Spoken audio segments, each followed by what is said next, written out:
ಓಂ ಈಶ್ವರಃ ಪರಮಃ ಕೃಷ್ಣ ಸಚ್ಚಿದಾನಂದ ವಿಗ್ರಹ ಅನಾದಿರಾದಿರ್ಗೋವಿಂದ ಸರ್ವಕಾರಣ ಕಾರಣಂ. ಎಲ್ಲ ಕಾರಣಗಳಿಗೂ ಮೂಲ ಕಾರಣಕರ್ತನಾದ ಪರಮಾತ್ಮನಿಗೆ ನಮಸ್ಕರಿಸುತ್ತಾ, ಎಲ್ಲ ಜೀವನ್ಮುಕ್ತ ಋಷಿಗಳ ಪಾದಗಳಿಗೆ ಪ್ರಣಾಮಗಳನ್ನು ತಲುಪಿಸುತ್ತಾ, ಎಲ್ಲರ ಅಂತರಂಗಗಳಲ್ಲಿ ಅಂತರ್ಯಾಮಿಯಾಗಿ ನೆಲೆಸಿರುವ ಆ ದೈವಿ ಚೈತನ್ಯಕ್ಕೆ ವಂದಿಸುತ್ತಾ, ಸೋದರ ಸೋದರಿಯರೇ, ಆತ್ಮೀಯರೇ, ಇಂದಿನ ಒಂದು ಸತ್ಸಂಗದಲ್ಲಿ ಪುನರ್ಜನ್ಮಕ್ಕೆ ಸಂಬಂಧಪಟ್ಟಂತಹ ಕೆಲವು ನಿದರ್ಶನಗಳನ್ನು ಅಧ್ಯಯನ ಮಾಡೋಣ. ಪುನರ್ಜನ್ಮಕ್ಕೆ ಸಂಬಂಧಿಸಿದಂತೆ ನಿದರ್ಶನಗಳು, ಈ ಒಂದು ಶೀರ್ಷಿಕೆಯ ಅಡಿಯಲ್ಲಿ ಈಗಾಗಲೇ ಒಂದು 3 ಉಪನ್ಯಾಸಗಳನ್ನು ನಾನು ನೀಡಿದ್ದೇನೆ. ಇದು 4ನೆಯ ಉಪನ್ಯಾಸ. ಹಿಂದೂ ಧರ್ಮದಲ್ಲಿ ಅಥವಾ ಸನಾತನ ಧರ್ಮದಲ್ಲಿ 3 ಮುಖ್ಯ ಸಿದ್ಧಾಂತಗಳಿವೆ. ಈ ಸಿದ್ಧಾಂತಗಳ ಒಂದು ತಳಹದಿಯ ಮೇಲೆ ನಮ್ಮ ಮತ ಅಥವಾ ಧರ್ಮವೆಂಬ ದೇಗುಲವನ್ನು ಕಟ್ಟಲಾಗಿದೆ. ಯಾವುದು 3 ಸಿದ್ಧಾಂತಗಳು? ಮೊದಲನೆಯದು ಕರ್ಮ ಸಿದ್ಧಾಂತ, ಎರಡನೆಯದು ಪುನರ್ಜನ್ಮ ಸಿದ್ಧಾಂತ, ಮೂರನೆಯದು ಅವತಾರ ಸಿದ್ಧಾಂತ. ಕರ್ಮ ಸಿದ್ಧಾಂತ ಅಂದರೆ, ಸರಳವಾಗಿ ಹೇಳಬೇಕಂದ್ರೆ, ಮಾಡಿದ್ದುಣ್ಣೋ ಮಹಾರಾಯ. ನಾವು ಏನು ಮಾಡ್ತೀವೋ ಅದನ್ನು ನಾವು ಅನುಭವಿಸಲೇಬೇಕು. ನಾ ಕಟ್ಟಿದ ಬುತ್ತಿಯನ್ನು ನಾನೇ ತಿನ್ನಬೇಕು. ನಾನು ಒಳ್ಳೆಯದು ಮಾಡಿದರೆ ಆ ಒಳಿತಿನ ಫಲವನ್ನು ನಾನೇ ಅನುಭವಿಸ್ಬೇಕು. ನಾನು ಕೆಟ್ಟದ್ದು ಮಾಡಿದರೆ ಆ ಕೆಟ್ಟದ್ದರಿಂದ ಉಂಟಾದ ಪ್ರತಿಫಲವನ್ನು ನಾನೇ ಅನುಭವಿಸ್ಬೇಕು. ನಾನೇನೋ ಪುಣ್ಯ ಮಾಡ್ತೀನಿ, ನನ್ನ ಮಕ್ಕಳಿಗೆ ಹೋಗುತ್ತೆ ಆ ಪುಣ್ಯ, ತಪ್ಪು, ಸಾಧ್ಯ ಇಲ್ಲ. ಹೇಳಿದಾರಲ್ಲ, ವಾಲ್ಮೀಕಿ ಋಷಿ ಆಗಬೇಕು ಅಂತ ನಾರದ ಮನೆಗಳು ಅಲ್ಲಿ ಬಂದು ಹೇಳ್ತಾರೆ, ಅವನಿಗೆ ಡ್ಯೂಟಿ ಉಳಿತಂತ ಅವನಿಗೆ ಮನೇಲಿ ಹೋಗಿ ಕೇಳ್ಕೊಂಡ ಅಂತ ಶಾಶ್ವತ ಕೇಳ್ತದೆ. ಮನೇಲಿ ಅಂತ ಹೇಳ್ತಾರೆ, ನೀನು ಮಾಡೋ ಪುಣ್ಯದಲ್ಲಿ ನನಗೆ ಭಾಗ ಉಂಟು, ನಾನು ಮಾಡೋ ಪುಣ್ಯದಲ್ಲಿ ಏನಿಲ್ಲ ಅಂತ ಹೇಳ್ಕೊಳುತ್ತೆ. ಅದು ಪುರಾಣಗಳನ್ನು ಬದಿಗಿಡೋಣ. ಪುರಾಣಗಳನ್ನು ಅವೆಲ್ಲ ನಂತರ ಬಂದವು. ಓಕೆ, ಪುರಾಣಗಳನ್ನು ಬದಿಗಿಟ್ಟು ನಾವು ಸನಾತನ ಧರ್ಮವನ್ನು ನೋಡಿದ್ದೇ ಆದರೆ, ಪ್ರತಿಯೊಬ್ಬ ವ್ಯಕ್ತಿಗೂ ತನ್ನದೇ ಆದಂಥ ಒಂದು ಪ್ರತ್ಯೇಕ ಆತ್ಮವಿರುತ್ತೆ. ಹಾಗಾಗಿ ಪ್ರತಿ ವ್ಯಕ್ತಿ ತಾನು ಮಾಡುವಂತಹ ಒಳಿತು ಮತ್ತು ಕೆಡುಕುಗಳಿಗೆ ತಾನೇ ಜವಾಬ್ದಾರ. ಅದನ್ನು ಅನುಭವಿಸಬೇಕಾಗಿರೋದು ಅವನ ಹೊಣೆ. ಓಕೆ, ತನ್ನ ಶಿಲುಬೆಯ ತಾನೇ ಹೊತ್ತು ನಡೆದನಲ ಗುರು ಯೇಸು. ಯೇಸು ಕ್ರಿಸ್ತ ತಾನು ಮಾಡಿದ ಕರ್ಮಗಳ ಪ್ರತಿಫಲವಾಗಿ ತನ್ನ ಶಿಲುಬೆಯನ್ನು ಏನು ಮಾಡ್ದ? ತಾನೇ ಹೊತ್ಕೊಂಡು ಮುಂದೆ ಹೋಗಬೇಕಾದ ಬಂತು. ಓಕೆ, ಸೊ ಕ್ರಿಸ್ತನನ್ನು ಬಿಡಲಿಲ್ಲ, ಕೃಷ್ಣನನ್ನು ಬಿಡಲಿಲ್ಲ ಕರ್ಮ. ಕೃಷ್ಣ ಕೊನೆಯಲ್ಲಿ ಮರಣದ ಸಂದರ್ಭದಲ್ಲಿ ಬಹಳ ಆಯಾಸದಿಂದ ಒಂದು ಮರದ ಕೆಳಗೆ ಕುಳಿತುಕೋತಾನೆ. ಒಬ್ಬ ಬೇಡ ಆತನ ಕಾಲಿನ ಬೆರಳನ್ನು ಒಂದು ಜಿಂಕೆಯ ಕಣ್ಣು ಅಂತ ತಪ್ಪಾಗಿ ಭಾವಿಸಿ ಬಾಣವನ್ನು ಬಿಟ್ಬಿಡ್ತಾನೆ. ಆ ಬಾಣ ಕೃಷ್ಣನ ಪಾದವನ್ನು ತೂರಿ ಹೊರಬರುತ್ತೆ. ಆ ಗಾಯದಿಂದ ನರಳಿ ದುಃಖಪಟ್ಟು ಕೊನೆಗೆ ಕೃಷ್ಣ ಪರಮಾತ್ಮ ಅಂದರೆ ಆ ನೋವನ್ನು ಅನುಭವಿಸ್ತಾ ಕೃಷ್ಣ ಪರಮಾತ್ಮ ಮರಣ ಹೊಂದ್ಬಿಟ್ಟ. ಯಾಕೆ? ಅದಕ್ಕೆ ಕರ್ಮ. ಯಾವುದು ಕರ್ಮ? ರಾಮಾವತಾರದಲ್ಲಿದ್ದಾಗ ವಾಲಿಯನ್ನು ರಾಮಚಂದ್ರ ಮರದ ಹಿಂದೆ ಬಚ್ಚಿಟ್ಕೊಂಡು ಏನು ಮಾಡ್ತಾನೆ? ಬಾಣ ಹೊಡೆದು ಕೊಂದುಬಿಡ್ತಾನೆ. ಸೊ ಅದನ್ನಿಲ್ಲಿ ತೀರಿಸ್ಕೊಳ್ಳೇಬೇಕಾಯ್ತು. ಹೌದಾ ಅಲ್ವಾ? ಯಾವ ಕೈಕೇಯಿ ಮಂಥರೆಯ ಮಾತನ್ನು ಕೇಳಿ ರಾಮನನ್ನು ವನವಾಸಕ್ಕೆ ಕಳುಹಿಸಿ ತಾಯಿ ಕೌಸಲ್ಯೆಯಿಂದ 14 ವರ್ಷ ಆಕೆಯ ಮಗನಾದ ರಾಮಚಂದ್ರನನ್ನು ದೂರ ಮಾಡಿದ್ಲೋ, ಅದೇ ಕೈಕೇಯಿ ದ್ವಾಪರ ಯುಗದಲ್ಲಿ ದೇವಕಿಯಾಗಿ ಹುಟ್ಟಿದ್ಲು. ದೇವಕಿಯಾಗಿ ಹುಟ್ಟಿ ಕೃಷ್ಣನಿಗೆ ಜನ್ಮ ಕೊಟ್ಟು ಕೃಷ್ಣ 14 ವರ್ಷಗಳಾಗೋ ತನಕ ಗೋಕುಲದಲ್ಲಿದ್ದ ಯಶೋದೆಯ ಒಂದು ಶುಶ್ರೂಷೆಯಲ್ಲಿ ಬೆಳೆದ ದೇವಕಿಗೆ ತಾನು ಕೈಕೇಯಿಯಾಗಿ ಮಾಡಿದಂತಹ ಆ ಪಾಪವನ್ನು ತೀರಿಸ್ಕೋಬೇಕಾಗಿತ್ತು, ಕರ್ಮವನ್ನು ತೀರಿಸ್ಕೋಬೇಕಾಗಿತ್ತು. ಹಾಗೆ ಯಾವ ಯಶೋದೆಗೆ 14 ವರ್ಷಗಳ ಕಾಲ ರಾಮಚಂದ್ರನಿಂದ ವಿಯೋಗ ಉಂಟಾಯಿತೋ, ಮಗನನ್ನು ನೋಡದೆ ಹಲುಬುತ್ತ 14 ವರ್ಷ ಅರಮನೆಯಲ್ಲಿ ಕೌಸಲ್ಯ ಕಳಿಬೇಕಾಗಿತ್ತೋ, ಆ ಕೌಸಲ್ಯಗೆ ಯಶೋದೆಯಾಗಿ ಈಗ ಕೃಷ್ಣ ಪರಮಾತ್ಮ 14 ವರ್ಷಗಳ ಕಾಲ ಆಕೆಯ ಬಳಿ ಬೆಳೀತಾನೆ. ಅಷ್ಟೇ ಕರ್ಮಫಲ. ಓಕೆ, ಅಂದರೆ ಕರ್ಮ ಸಿದ್ಧಾಂತ ಅನ್ನೋದು ಒಂದು ಕರಾರುವಕ್ಕಾದ ಸಿದ್ಧಾಂತ. It is a very accurate law. ಬೆಂಕಿಯಲ್ಲಿ ಕೈ ಇಟ್ಟು ಕೈ ಸುಡದೇ ಇರಲಿ ಅಂದರೆ ಸುಡದೇ ಇರುತ್ತಾ? ಬೆಂಕಿಗೇನು ಗೊತ್ತು? ನೀನು ಕೈ ಇಟ್ಟಿದ್ದು ನಿನ್ನ ತಪ್ಪು, ನೀನು ಅದನ್ನು ಅನುಭವಿಸಲೇಬೇಕು. ಹೌದಾ ಅಲ್ವಾ? ಸೊ ಪ್ರಕೃತಿ ತನ್ನ ಪಾಡಿಗೆ ತಾನು ಕರ್ಮ ನಿಯಮದ ಪ್ರಕಾರ ಕೆಲಸ ಮಾಡ್ಕೊಂಡು ಹೋಗ್ತಾ ಇರುತ್ತೆ. ಇರಲಿ, ಎಕ್ಸೆಪ್ಷನ್ ಇದೆಯಲ್ಲ. ಸೀತೆ ಅಗ್ನಿ ಪ್ರವೇಶ ಮಾಡಿದ್ರೆ ಅವ್ರು ಸುಡಲ್ಲ. There all exceptions. ಅಲ್ಲಿ ಆ್ಯಕ್ಚುಲಿ ಸೀತೆನೇ ಅಲ್ಲ ಅಂತ ಹೇಳ್ತಾರೆ. ಇರಲಿ, ಓಕೆ, ಎಕ್ಸೆಪ್ಷನ್ಸ್ ಇರುತ್ತೆ ಕೆಲವು ಸಂದರ್ಭಗಳಲ್ಲಿ. ಆದರೆ ಕರ್ಮ ನಿಯಮ ಕರಾರುವಕ್ಕಾಗಿ ನಡೆಯುತ್ತೆ. ಆ ಎಕ್ಸೆಪ್ಷನ್ಗೂ ಒಂದು ಕಾರಣ ಇರುತ್ತೆ. ಅದು ಕರ್ಮಫಲದ ಆಧಾರದ ಮೇಲೆ ನಡೆಯುತ್ತೆ. ಕರ್ಮ ಅನ್ನೋದು ಒಂದು ವೈಜ್ಞಾನಿಕ ನಿಯಮವಿದ್ದ ಹಾಗೆ. ವಿಜ್ಞಾನದ ನಿಯಮ ಹೇಗೆ ತಪ್ಪಿ ನಡೆಯೋದಿಲ್ವೋ ಹಾಗೆ ಕರ್ಮ ನಿಯಮನೂ ತಪ್ಪಿ ನಡೆಯೋದಿಲ್ಲ. ಅದು ಕರಾರುವಕ್ಕಾದಂಥ ನಿಯಮ. ಇದು ಮೊದಲನೇ ನಿಯಮವಾದರೆ ಎರಡನೆಯದು ಪುನರ್ಜನ್ಮ ನಿಯಮ. ಪುನರ್ಜನ್ಮ ನಿಯಮ ಏನು ಹೇಳುತ್ತೆ ಅಂದರೆ ಆತ್ಮಕ್ಕೆ ಸಾವಿಲ್ಲ, ಶರೀರಕ್ಕೆ ಮಾತ್ರ ಸಾವು ಅಂತ ಇರೋದು. ಈ ಶರೀರ ಬೆಳೆಯುತ್ತೆ, ಯೌವನವನ್ನು ತಲುಪುತ್ತೆ, ಇದು ಒಂದು ಪರಿಣಿತಿಯನ್ನು ಪಡೆಯುತ್ತೆ, ನಂತರ ವೃದ್ಧಾಪ್ಯವನ್ನು ತಲುಪುತ್ತೆ, ಕೃಶವಾಗುತ್ತೆ, ನಂತರ ಮರಣ ಹೊಂದುತ್ತೆ, ಅಂದರೆ ಲಯವಾಗಿ ಹೋಗುತ್ತೆ. ಇದನ್ನು ಷಡ್ ವಿಕಾರಗಳು ಅಂತ ಕರೀತಾರೆ. ಬದುಕಿರುವ ಎಲ್ಲ ಜೀವಿಗಳಿಗೂ ಷಡ್ ವಿಕಾರಗಳಿವೆ. ಜಗತ್ತಿನಲ್ಲಿರುವ ಎಲ್ಲ ವಸ್ತುಗಳಿಗೂ ಷಡ್ ವಿಕಾರಗಳಿವೆ. ಷಡ್ ವಿಕಾರಗಳು ಅಂದರೆ 6 ಹಂತಗಳಲ್ಲಿ ಬದಲಾವಣೆಯಾಗ್ತಾ ಕೊನೆಗೆ ಲಯ ಹೊಂದಿಬಿಡುತ್ತೆ. ವಸ್ತುವಾಗಲಿ, ವ್ಯಕ್ತಿಯಾಗಲಿ, ಯಾವುದೇ ಜೀವಿಯಾಗಲಿ. ಇದು ಮತ್ತೆ ಪ್ರಕೃತಿಯ ನಿಯಮವೇ. ಆದರೆ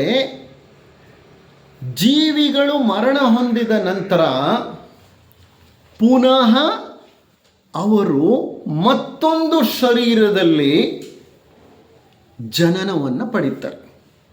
ಮರಣದ ನಂತರ ನಮ್ಮಲ್ಲಿರುವಂಥ ಶಾಶ್ವತ ತತ್ವವಾದ ಆತ್ಮವು ಈ ಶರೀರವನ್ನು ಬಿಟ್ಟು ಹೊರಟು ಹೋಗುತ್ತೆ. ನಮ್ಮ ಭಗವದ್ಗೀತೆಯ 2ನೆಯ ಅಧ್ಯಾಯ ಸಾಂಖ್ಯಯೋಗ. ಸಾಂಖ್ಯಯೋಗದಲ್ಲಿ 22ನೆಯ ಶ್ಲೋಕ ಏನಂತ ಹೇಳುತ್ತೆ? ಮನುಷ್ಯ ಈ ಶರೀರದಲ್ಲಿ ಆತ್ಮನಾಗಿ ನೆಲೆಸಿರ್ತಾನೆ. ಹೇಗೆ ಹರಿದ ಬಟ್ಟೆಯನ್ನು ಮನುಷ್ಯ ತೆಗೆದು ಎಸಿತಾನೋ ಹಾಗೆ ಶರೀರದ ಒಳಗಡೆ ಇರೋ ಆತ್ಮ ಜೀರ್ಣವಾದ ಕೃಶ ಹೊಂದಿದ ಈ ಶರೀರವನ್ನು ತೆಗೆದು ಬಿಸಾಕ್ಬಿಡುತ್ತೆ. ವಾಸಾಂಸಿ ಜೀರ್ಣಾನಿ, ಅದೇ ಶ್ಲೋಕ. ಆ ಶ್ಲೋಕ ಪೂರ್ತಿ ನೀವು ಓದಿದರೆ ಅರ್ಥ ಆಗುತ್ತೆ. ಆತ್ಮನಿಗೆ ಸಾವಿಲ್ಲ, ಅಜೋ ನಿತ್ಯ ಶಾಶ್ವತೋ ಎಂ ಪುರಾಣೋ ನ ಹನ್ಯತೆ ಹನ್ಯಮಾನೆ ಶರೀರೆ. ಶರೀರಕ್ಕೆ ಮಾತ್ರ ನಾಶ ಉಂಟು, ಆತ್ಮಕ್ಕೆ ನಾಶವಿಲ್ಲ. ಆ ಆತ್ಮ ಏನು ಮಾಡುತ್ತೆ, ಜೀರ್ಣವಾದ ಶರೀರವನ್ನು ತ್ಯಜಿಸಿ ಮತ್ತೊಂದು ಶರೀರವನ್ನು ಧರಿಸುತ್ತದೆ. ಹೇಗೆ ಮನುಷ್ಯ ಹರಿದ ಬಟ್ಟೆಯನ್ನು ತೆಗೆದು ಒಗೆದು ಹೊಸ ಒಂದು ಬಟ್ಟೆಯನ್ನು ಧರಿಸ್ತಾನೋ, ಹಾಗೆ ಆತ್ಮ ಸಹ ಕೃಶವಾದ ಶರೀರವನ್ನು ವಿಸರ್ಜಿಸಿ ಮತ್ತೊಂದು ಹೊಸ ಶರೀರವನ್ನು ಪಡೆಯುತ್ತೆ.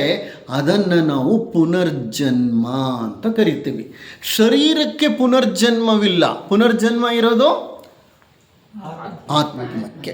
ಹೇಗೆ ಪುನರ್ಜನ್ಮ ಅಂದರೆ, ನಿಜ ಹೇಳಬೇಕಂದ್ರೆ ಆತ್ಮಕ್ಕೂ ಪುನರ್ಜನ್ಮ ಇಲ್ಲ. ಆತ್ಮ ಒಂದು ನಿರಂತರ ಪ್ರಯಾಣದಲ್ಲಿದೆ, ಆದರೆ ಅದು ತನ್ನ ಉಪಾಧಿಯನ್ನು ಏನು ಮಾಡುತ್ತೆ, ಬದಲಾಯಿಸುತ್ತೆ. ಉಪಾಧಿ ಅಂದರೆ ವೆಹಿಕಲ್. ತನ್ನ ವೆಹಿಕಲನ್ನು ಬದಲಾಯಿಸ್ತಾ ಹೋಗುತ್ತೆ. ಯಾವಾಗ ಅದು ಕೆಲಸಕ್ಕೆ ಬರೋದಿಲ್ವೋ ಅದನ್ನು ವಿಸರ್ಜಿಸುತ್ತೆ, ಹೊಸ ಒಂದು ಕಾಯವನ್ನು ಪ್ರವೇಶ ಮಾಡುತ್ತೆ. ಅದನ್ನು ನಾವು ಪುನರ್ಜನ್ಮ ಅಂತ ಕರಿತೇವೆ. ಹಿಂದೂ ಮತದಲ್ಲಿ ಪುನರ್ಜನ್ಮದ ಮೇಲೆ ಆಳ ವಿಶ್ವಾಸವಿದೆ ಈ ಮತಾನುಯಾಯಿಗಳಿಗೆ. ಅದಕ್ಕೆ ಸಂಬಂಧಿಸಿದಂತೆ ಸಾಕಷ್ಟು ಉದಾಹರಣೆಗಳಿವೆ.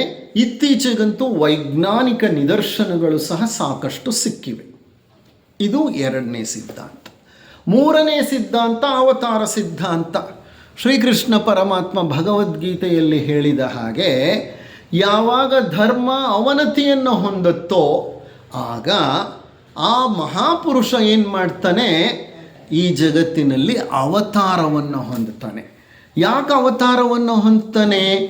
ಅಧರ್ಮವನ್ನು ನಿಯಂತ್ರಿಸಲಿಕ್ಕೆ, ಧರ್ಮಕ್ಕೆ ಪ್ರೋತ್ಸಾಹವನ್ನು ರಕ್ಷಣೆಯನ್ನು ನೀಡಲಿಕ್ಕೆ ಆತ ಇಲ್ಲಿ ಅವತಾರವನ್ನು ತಳೆದು ಬರ್ತಾನೆ. ಅದೇ ಅವತಾರ ಸಿದ್ಧಾಂತ.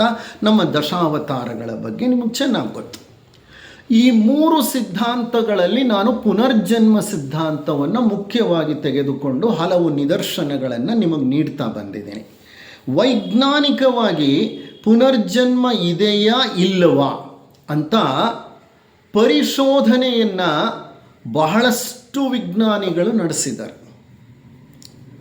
ಅದರಲ್ಲಿ ಅಯಾನ್ ಸ್ಟೀವನ್ಸನ್ ಅನ್ನುವಂತಹ ಒಬ್ಬ ಮಹಾನ್ ವಿಜ್ಞಾನಿ, ಆತ ಹಿ ವಾಸ್ ಎ ಸೈಕಿಯಾಟ್ರಿಸ್ಟ್, ಮನೋರೋಗ ವೈದ್ಯನಾಗಿದ್ದಾತ. ಅಂತಹ ವ್ಯಕ್ತಿ ಮನಃಶಾಸ್ತ್ರವನ್ನು ಆಳವಾಗಿ ಅಧ್ಯಯನ ಮಾಡಿದ್ದ. ಈ ಪುನರ್ಜನ್ಮದ ಬಗ್ಗೆ ಆತನಿಗೆ ಬಹಳ ಆಸಕ್ತಿ ಉಂಟಾಯಿತು. ಆತನ ಒಂದು ವೃತ್ತಿಪರ ಜೀವನದಲ್ಲಿ ಪ್ರಾರಂಭದಲ್ಲೇ ಆತನಿಗೆ ಪುನರ್ಜನ್ಮದ ಕೆಲವು ನಿದರ್ಶನಗಳು ದೊರೆತು ಅವುಗಳ ಅಧ್ಯಯನವನ್ನು ಮಾಡ್ತಾ ಮಾಡ್ತಾ, ಹೌದು, ಈ ಪುನರ್ಜನ್ಮ ಅನ್ನೋದನ್ನು ಎಲ್ಲ ಮತಗಳು ಒಪ್ಕೊಳ್ಳಲ್ಲ. ಕೆಲವು ಮತಗಳು ಒಪ್ಕೊಳ್ತವೆ. ಬೌದ್ಧ ಮತ, ಜೈನ ಮತ ಮತ್ತು ಹಿಂದೂ ಮತಗಳಲ್ಲಿ ಈ ಪುನರ್ಜನ್ಮಕ್ಕೆ ಬಹಳ ಪ್ರಾಶಸ್ತ್ಯವಿದೆ. ಈ ಮತಾನುಯಾಯಿಗಳು ಅದನ್ನು ನಂಬ್ತಾರೆ. ಆದರೆ ಕ್ರೈಸ್ತ ಮತ, ಇಸ್ಲಾಂ ಮತ, ಜ್ಯೂ ಅಥವಾ ಯಹೂದ್ಯ ಮತಗಳು ಪುನರ್ಜನ್ಮವನ್ನು ಒಪ್ಕೊಳ್ಳಲ್ಲ. ಅವ್ರು ಹೇಳೋದು ಇರೋದು ಒಂದೇ ಜನ್ಮ. ಮರಣ ಹೊಂದಿದ ನಂತರ there will be judgement day. Judgement day ಅಂತಂದರೆ ಒಂದು ತೀರ್ಮಾನದ ದಿನ ಇರುತ್ತೆ. ಮರಣ ಹೊಂದಿದ ಮೇಲೆ ನೀನು ಆ ಭಗವಂತನ ಮುಂದೆ ನಿಂತ್ಕೋಬೇಕು. ಆ ಭಗವಂತ ನೀ ಮಾಡಿದ ಒಳಿತಾಗಲಿ ಕೆಡಕಾಗಲಿ ಆತ ತೀರ್ಮಾನವನ್ನು ಮಾಡ್ತಾನೆ. ಅಷ್ಟೇ. ತೀರ್ಮಾನಕ್ಕೆ ಅನುಗುಣವಾಗಿ ನೀನು ಶಿಕ್ಷೆಯನ್ನು ಅನುಭವಿಸಬೇಕಾಗತ್ತೆ. ಆದರೆ ಪುನಃ ಹಿಂತಿರುಗಿ ಬರೋದಿಲ್ಲ. You may be condemned to permanent hell or you may be elevated to permanent heaven. ಅಂದರೆ ಇಲ್ಲ ನಿನಗೆ ಶಾಶ್ವತ ಸ್ವರ್ಗ ಸಿಗುತ್ತೆ, ಇಲ್ಲ ನಿನಗೆ ಶಾಶ್ವತ ನರಕ ಸಿಕ್ಕತ್ತೆ. ನಿನಗೆ ನಿನ್ನ ತಪ್ಪುಗಳನ್ನು ತಿದ್ದುಕೊಳ್ಳಿಕ್ಕೆ ಮತ್ತೆ ಮತ್ತೆ ನಿನಗೆ ಜನ್ಮ ಇಲ್ಲ, ಮತ್ತೆ ಮತ್ತೆ ನಿನಗೆ ಅವಕಾಶಗಳು ಇಲ್ಲ ಅಂತ ಹೇಳುತ್ತವೆ ಆ ಮತಗಳು. ಹಾಗಾಗಿ ಇಯಾನ್ ಸ್ಟೀವನ್ಸನ್ಗೆ ಈ ವಿಷಯದ ಬಗ್ಗೆ ಸಾಕಷ್ಟು ಸಂಶೋಧನೆ ಮಾಡಬೇಕು ಅನ್ನುವಂತಹ ಉತ್ಸಾಹ ಬಂತು. ವಿಜ್ಞಾನಿಗಳು ಯಾವುದನ್ನು ಸುಮ್ಮನೆ ಮೇಲ್ಮೈಯಲ್ಲಿ ನಂಬೋದಿಲ್ಲ. ಅವರು ನಿದರ್ಶನಗಳನ್ನು ಹೊಂದಲು ಪ್ರಯತ್ನ ಪಡ್ತಾರೆ, ಹಲವಾರು ಕೇಸ್ ಸ್ಟಡಿಗಳನ್ನು ಮಾಡ್ತಾರೆ. ಇಯಾನ್ ಸ್ಟೀವನ್ಸನ್ ನೂರಾರಲ್ಲ ಸಾವಿರಾರು ಕೇಸ್ಗಳನ್ನು ಸ್ಟಡಿ ಮಾಡಿದ. ಯಾವುದಕ್ಕೆ ಸಂಬಂಧಪಟ್ಟ ಹಾಗೆ? ಪುನರ್ಜನ್ಮಕ್ಕೆ. ಜೀವನ ಎಲ್ಲ ಪುನರ್ಜನ್ಮದ ಬಗ್ಗೆನೇ ಅವನು ಅಧ್ಯಯನ ಮಾಡಿದ್ದು. ಅವನ ಜೀವನವನ್ನೇ ಮುಡುಪಾಗಿಟ್ಬಿಟ್ಟ. ವಿಜ್ಞಾನಿಗಳು ಹಾಗೆ ಯಾವುದೋ ಒಂದು ವಿಷಯವನ್ನು ತೆಗೆದುಕೊಂಡ್ರೆ ಅದರ ಅಂತರಾಳವನ್ನು ತಲುಪಿ ಸತ್ಯವನ್ನು ಹೊರತೆಗೆಯೋ ತನಕ ಅವರು ಬಿಡೋದಿಲ್ಲ. ಇರುವೆಗಳಿದೆಯಲ್ಲ, ಇರುವೆಗಳ ಬಗ್ಗೆ ಜೀವನ ಎಲ್ಲ ಸಂಶೋಧನೆಯನ್ನು ಮಾಡಿದ ವಿಜ್ಞಾನಿಗಳಿದ್ದಾರೆ. Throughout life studying only on ants. ಅದು ಅವರಲ್ಲಿರುವಂತಹ ಒಂದು ದೃಢ ನಿಷ್ಠೆಯನ್ನು ತೋರಿಸುತ್ತೆ. ಮತ್ತು ಸತ್ಯವನ್ನು ಆಳಕ್ಕೆ ಇಳಿದು ಅಧ್ಯಯನ ಮಾಡುವ ಪ್ರಯತ್ನವನ್ನು ಮಾಡ್ತಾರೆ. ಸತ್ಯವನ್ನು ಸುಳ್ಳಿನಿಂದ ಹೊರ ತೆಗೆಯಲು ಪ್ರಯತ್ನ ಪಡ್ತಾರೆ. ಸೊ ಅದು ವಿಜ್ಞಾನಿಗಳ ಒಂದು ಲಕ್ಷಣ. ಈತ ಸಹ ಒಬ್ಬ ವಿಜ್ಞಾನಿ. ಹಲವಾರು ಕೇಸ್ಗಳನ್ನು ಆತ ಅಧ್ಯಯನ ಮಾಡಿದ್ದಾನೆ.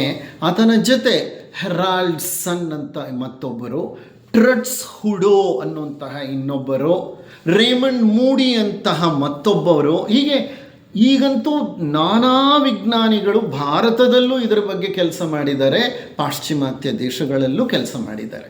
ಇವತ್ತು ಈಗಾಗಲೇ ನಾನು ನಿಮಗೆ ಒಂದು 4-5 ನಿದರ್ಶನಗಳನ್ನು ನೀಡಿದ್ದೀನಿ ಅಂತ ಅಂದ್ಕೊಳ್ತೇನೆ ಹಿಂದಿನ ತರಗತಿಗಳಲ್ಲಿ.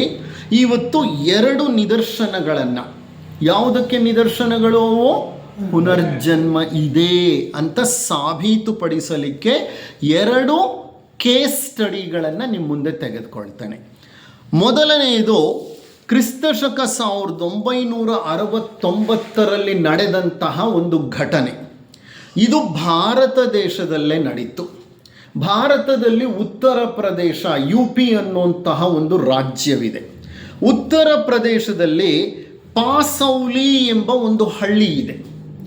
ಈ ಪಾಸೌಲಿ ಅನ್ನುವಂಥ ಹಳ್ಳಿಯಲ್ಲಿ 1969ನೇ ಇಸವಿಯಲ್ಲಿ ಮಂಜು ಶರ್ಮಾ ಅನ್ನುವಂಥ ಹುಡುಗಿ ಹುಟ್ಟುತ್ತಾಳೆ. ಈ ಮಂಜು ಶರ್ಮಾ ಅನ್ನುವಂತಹ ಬಾಲಕಿ ಒಂದು ಬಡ ಬ್ರಾಹ್ಮಣ ಕುಟುಂಬದಲ್ಲಿ ಹುಟ್ಟುತ್ತಾಳೆ.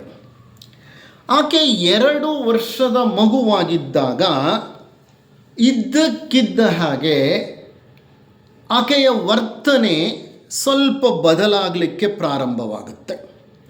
ಆಕೆ ತಂದೆ ತಾಯಿಯರ ಬಳಿ ಹೇಳ್ತಾಳೆ, ನಾನು ಚಾಮೌಲಾ ಅನ್ನುವಂಥ ಹಳ್ಳಿಗೆ ಸೇರಿದವಳು, ಪಾಸೌಲಿ ಅಲ್ಲ, ನಾನು ಚಾಮೌಲಾ ಅನ್ನೋ ಹಳ್ಳಿಗೆ ಸೇರಿದವಳು. ಈ ಚಾಮೌಲಾ ಅನ್ನೋದು ಪಾಸೌಲಿಗೆ ಸುಮಾರು 5-6 ಕಿಲೋಮೀಟರ್ ದೂರದಲ್ಲಿರುವಂಥ ಹಳ್ಳಿ. ಈ 2 ವರ್ಷದ ಮಗುಗೆ ಅಂಥ ಒಂದು ಹೆಸರಿನ ಹಳ್ಳಿ ಇದೆ ಅನ್ನೋದೇ ಗೊತ್ತಿಲ್ಲ. ಆದರೆ ಬಹಳ ಸ್ಪಷ್ಟವಾಗಿ ಹೇಳ್ತಾಳೆ ಆ ಹಳ್ಳಿಯ ಹೆಸರು. ಅಲ್ಲದೆ ಹೇಳ್ತಾಳೆ, ನನ್ನ ಆ ಹಿಂದಿನ ಜನ್ಮದ ತಂದೆ ಮತ್ತು ಸಹೋದರನ ಹೆಸರನ್ನು ನಾನು ಹೇಳ್ತೇನೆ ಕೇಳಿ ಅಂತ. ನನಗೊಬ್ಬ ತಂದೆ ಒಬ್ಬ ಸಹೋದರ ಇದ್ದರು ಅಂತ ಅವರ ಹೆಸರುಗಳನ್ನು ಸ್ಪಷ್ಟವಾಗಿ ಹೇಳ್ತಾಳೆ. ತಂದೆಗೆ ಒಂದು ಅಂಗಡಿ ಇತ್ತು, ಅಂಗಡಿಯಲ್ಲಿ ಅವರು ವ್ಯಾಪಾರ ಮಾಡ್ತಾ ಇದ್ದರು, ನನಗೆ ಬಹಳ ಚೆನ್ನಾಗಿ ನೆನಪಿದೆ ಅಂತ ಹೇಳ್ತಾ ಆ ಹಿಂದಿನ ಜನ್ಮಕ್ಕೆ ಸಂಬಂಧಪಟ್ಟ ಒಂದು ಘಟನೆಯನ್ನು ಹೇಳ್ತಾಳೆ. 2 ವರ್ಷದ ಮಗು, ಬರೀ 2 ವರ್ಷ. ಏನಾ ಘಟನೆ? ಆ ಘಟನೆ ನನ್ನ ಮನಸ್ಸಿನಲ್ಲಿ ಈಗಲೂ ಹಚ್ಚ ಹಸುರಾಗಿದೆ ಅಂತ ಹೇಳ್ತಾಳೆ. ನನಗೆ ಚೆನ್ನಾಗಿ ಜ್ಞಾಪಕ ಇದೆ. ನನಗಾಗ 9 ವರ್ಷ ವಯಸ್ಸು. ಯಾವಾಗ? ಹಿಂದಿನ ಜನ್ಮದಲ್ಲಿ. ಆಗ ತಾನೇ ಶಾಲೆಯಿಂದ ಹಿಂತಿರುಗಿ ಬಂದಿದ್ದೆ. ಒಂದು ದೇವರ ವಿಗ್ರಹವನ್ನು ತೊಳೆದುಕೊಂಡು ಬರಲು, ದೇವರ ವಿಗ್ರಹ ಅಡುಗೆ ಮನೆಯಲ್ಲೋ ದೇವರ ಮನೆಯಲ್ಲೋ ಇತ್ತನ್ಸುತ್ತೆ, ಆ ವಿಗ್ರಹನ ಕೊಟ್ಟಿದ್ದಾರೆ. ಅದನ್ನು ತೊಳೆದುಕೊಂಡು ಬರಲಿಕ್ಕೆ ಹಿತ್ತಲಿನ ಬಾವಿಗೆ ನಾನು ಹೋದೆ. ಕಾಲು ಜಾರಿ ಸಮತೋಲನ ತಪ್ಪಿ ಆ ಬಾವಿಗೆ ಬಿದ್ದು ಉಸಿರು ಕಟ್ಟಿ ಮುಳುಗಿ ನಾನು ಸತ್ತು ಹೋದೆ ಅಂತ ಹೇಳ್ತಾಳೆ. ಅಂದರೆ ಮರಣದ ಸಂದರ್ಭದಲ್ಲಿ ಆಕೆ ಅನುಭವಿಸಿದಂತಹ ಆ ಆಕಸ್ಮಿಕ ಮರಣ ಅನ್ನೋದೇನಿದೆ, ಆ ಘಟನೆ, ಅದು ಆಕೆಯ ಮನಸ್ಸಿನಲ್ಲಿ ಗಾಢವಾಗಿ ಕುಳಿತುಬಿಟ್ಟಿದೆ. ಇಷ್ಟು ಹೇಳ್ತಾ ತನ್ನ ಆ ಪೂರ್ವ ಜನ್ಮದ ತಂದೆ, ತಾಯಿ, ಆ ಮನೆಯ ಒಂದು ಸ್ವರೂಪ ಹೇಗಿತ್ತು ಎಲ್ಲವನ್ನು ವಿವರಿಸಿ ಹೇಳ್ತಾಳೆ. ಆದರೆ ಈಗಿನ ತಂದೆ ತಾಯಿಯರಿದಾರಲ್ಲ, ಇವರು ಆ ಮಗುವಿನ ಮಾತನ್ನು ಅಷ್ಟು ವಿಶ್ವಾಸಕ್ಕೆ ತಗೊಳ್ಳಿಲ್ಲ. ಏನೋ ಒದರ್ತಾ ಇದೆ ಅದು ಅಂತ ಆ ವಿಷಯಕ್ಕೆ ಹೆಚ್ಚು ಗಮನವನ್ನು ಕೊಡಲಿಲ್ಲ. ಆದರೆ ಈ ಮಗು ಬಿಡಲಿಲ್ಲ. ಪದೇ ಪದೇ ತನ್ನ ಹಿಂದಿನ ಜನ್ಮದ ಆ ನೆನಪುಗಳನ್ನು ಕೆದಕಿ ಹೊರಗೆ ಹೇಳ್ತಾ ಇತ್ತು. ಕೆಲವು ತಿಂಗಳುಗಳು ಹೀಗೆ ಕಳೀತು. ಒಂದು ದಿವಸ ಒಬ್ಬ ವ್ಯಕ್ತಿ ಸೈಕಲ್ನಲ್ಲಿ ಕುಳಿತು ಇವರ ಹಳ್ಳಿಗೆ ಬಂದ.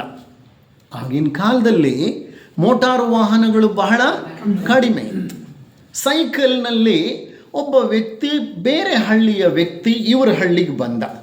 ಈ ಹಳ್ಳಿಯಲ್ಲಿ ಯಾವುದೋ ಒಂದು ವ್ಯಾಪಾರದ ವಿಷಯಕ್ಕೋಸ್ಕರ ಆತ ಬಂದಿದ್ದ. ವ್ಯಾಪಾರ ಮುಗಿಸಿ ಸೈಕಲ್ ಹತ್ತಿ ಆ ವ್ಯಕ್ತಿ ಹಿಂತಿರುಗಿ ಹೋಗಬೇಕು ಅಂತ ಅಂದ್ಕೊಂಡ. ಅಷ್ಟರಲ್ಲಿ ಈ 2 ವರ್ಷದ ಹುಡುಗಿ ಓಡಿ ಬಂದು ಆತನ ಸೈಕಲ್ನ ಹಿಡ್ಕೊಂಡ್ರು. ಆ ವ್ಯಕ್ತಿಯ ಕಡೆಗೆ ತಿರುಗಿ ನೋಡಿ ಧೈರ್ಯವಾಗಿ ಹೇಳಿದ್ಲು, ನೀವು ನನ್ನ ಚಿಕ್ಕಪ್ಪ. ಆ ವ್ಯಕ್ತಿ ತಿರುಗಿ ನೋಡ್ತಾನೆ, 2 ವರ್ಷದ ಮಗು ನೀವು ನನ್ನ ಚಿಕ್ಕಪ್ಪ ಅಂತ ಅಷ್ಟು ಧೈರ್ಯವಾಗಿ ಹೇಳ್ತಾ ಇದೆ. ಆತನಿಗೆ ತಬ್ಬಿಬ್ಬಾಯಿತು. ಯಾರಮ್ಮ ನೀನು?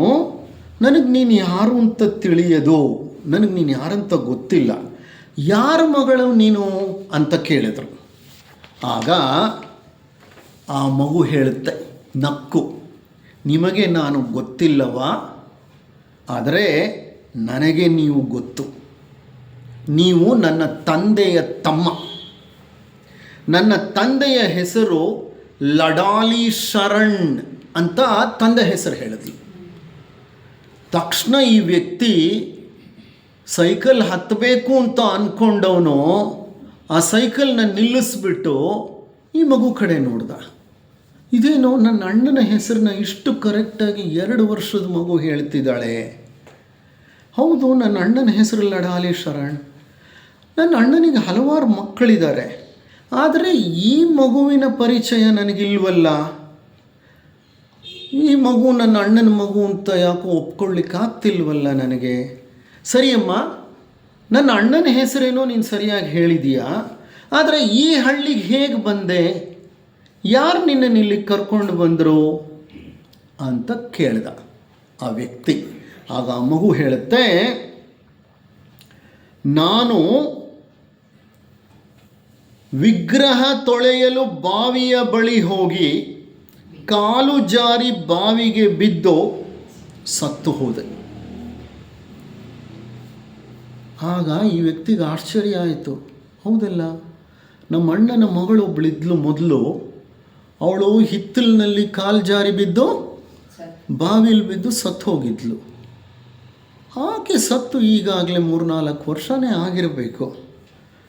ಈಗ ಈ ವ್ಯಕ್ತಿಗೆ ಅರಿವಾಯಿತು ಏನಂತ, ಈ ಮಗು ಈ ಜನ್ಮದ ವಿಷಯ ಅಲ್ಲ, ತನ್ನ ಹಿಂದಿನ ಜನ್ಮದ ವಿಷಯವನ್ನು ಹೇಳ್ತಿದ್ದಾಳೆ ಅಂತ.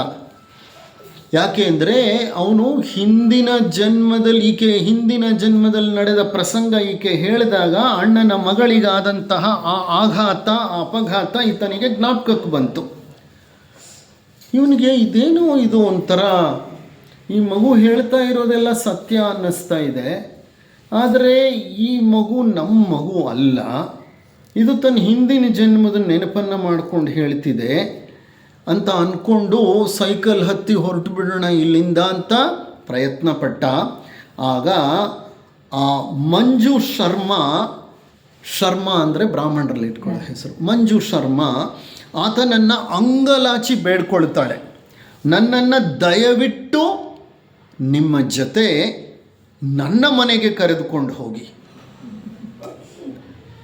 ನೋಡಿ, ಹಿಂದಿನ ಜನ್ಮದಲ್ಲಿ ಹುಟ್ಟಿರೋದನ್ನು ಈಗಲೂ ಈ ಮಗು ನನ್ನ ಮನೆ ಅಂತಲೇ ಭಾವಿಸ್ತಾ ಇದೆ, ನನ್ನ ಮನೆಗೆ ಕರ್ಕೊಂಡು ಹೋಗಿ. ಆದರೆ ಆ ವ್ಯಕ್ತಿ ಹೇಳ್ದ, ಅಮ್ಮ ಬಿಟ್ಬಿಡು ನನ್ನ, ಈಗ ನಾನು ಮತ್ತೆ ಬರ್ತೇನೆ ಅಂತ ಹೇಳಿ ಆ ಮಗುವಿನಿಂದ ಬಿಡಿಸ್ಕೊಂಡು ಹೇಗೋ ಸೈಕಲ್ ಹತ್ತಿ ಹೊರಟೋದ. ಆದರೆ ದಾರಿ ಉದ್ದಕ್ಕೂ ಅವನಿಗಿದೇ ಆಲೋಚನೆ, ಇದೇನಿದು, ಈ ಮಗು ಯಾರೋ ಇಷ್ಟು ಕರಾರುವಕ್ಕಾಗಿ ಮಾತನಾಡ್ತಿದೆ, ನಮ್ಮ ಅಣ್ಣನ ಮನೆ ವಿಷಯ ಇದು ಅಂತ ಸೀದಾ ಅವನು ಅಣ್ಣನ ಮನೆಗೆ ಹೋದ. ಅಣ್ಣನನ್ನು ಭೇಟಿ ಮಾಡಿ ನಡೆದ ವಿಷಯನೆಲ್ಲ ಹೇಳ್ದ. ಈ ವಿಚಾರ ತಿಳಿದ ತಕ್ಷಣ ಆ ಮಗುವಿನ ತಾಯಿ ಇದಳಲ್ಲ, ಆಕೆಗೆ ತಕ್ಷಣ ಅಲ್ಲಿಂದ ಹೊರಟು ಬಂದು ತನ್ನ ಈ ಮಗು ತನ್ನ ಮಗು ಅಲ್ಲ ಈಗ, ಆದರೆ ಈ ಮಗುವಿನ ಹಿಂದಿನ ಜನ್ಮದಲ್ಲಿ ಆಕೆಯ ಮಗಳಲ್ವ ಆಕೆ. ಸೊ ಆಕೆಗೆ ಆ ಮಮಕಾರ ಎಳೆದು ಬಿಡ್ತು. ಆದಷ್ಟು ಬೇಗ ಏನು ಮಾಡಿದ್ಲು, ಈ ಮಗುವನ್ನು ನೋಡಲಿಕ್ಕೆ ಬಂದ್ಲು. ತಾನು ಬರೋವಾಗ ಈ ಮಗುವಿನ ಸಹೋದರನನ್ನು ಕರ್ಕೊಂಬಂದ್ಲು. ಅಂದರೆ ಈಗ ಮಂಜು ಶರ್ಮಾ ಆಗಿದ್ದಾಳಲ್ಲ, ಹಿಂದಿನ ಜನ್ಮದಲ್ಲಿ ಆಕೆ ಏನಾಗಿದ್ಲು, ಆಕೆ ಹೆಸರು ಹೇಳ್ತೇನೆ ನಾನು. ಆಕೆಯ ಸಹೋದರ, ಹಿಂದಿನ ಜನ್ಮದಲ್ಲಿ ಆಕೆಯ ಸಹೋದರ, ಆತನನ್ನು ಕರ್ಕೊಂಡು ಇಲ್ಲಿಗೆ ಬಂದುಬಿಟ್ಲು. ಪೂರ್ವ ಜನ್ಮದ ತಾಯಿಯನ್ನು ದೂರದಿಂದ ನೋಡಿದ ಕೂಡಲೇ ಗುರುತಿಸಿ ಓಡಿ ಹೋಗಿ ಆಕೆಯನ್ನು ತಬ್ಬಿಕೊಂಡು ಬಿಟ್ಲು. ಆ ತಾಯಿ ಈಕೆಗೆ ಹಲವಾರು ಪ್ರಶ್ನೆಗಳನ್ನು ಕೇಳಿದ್ಲು.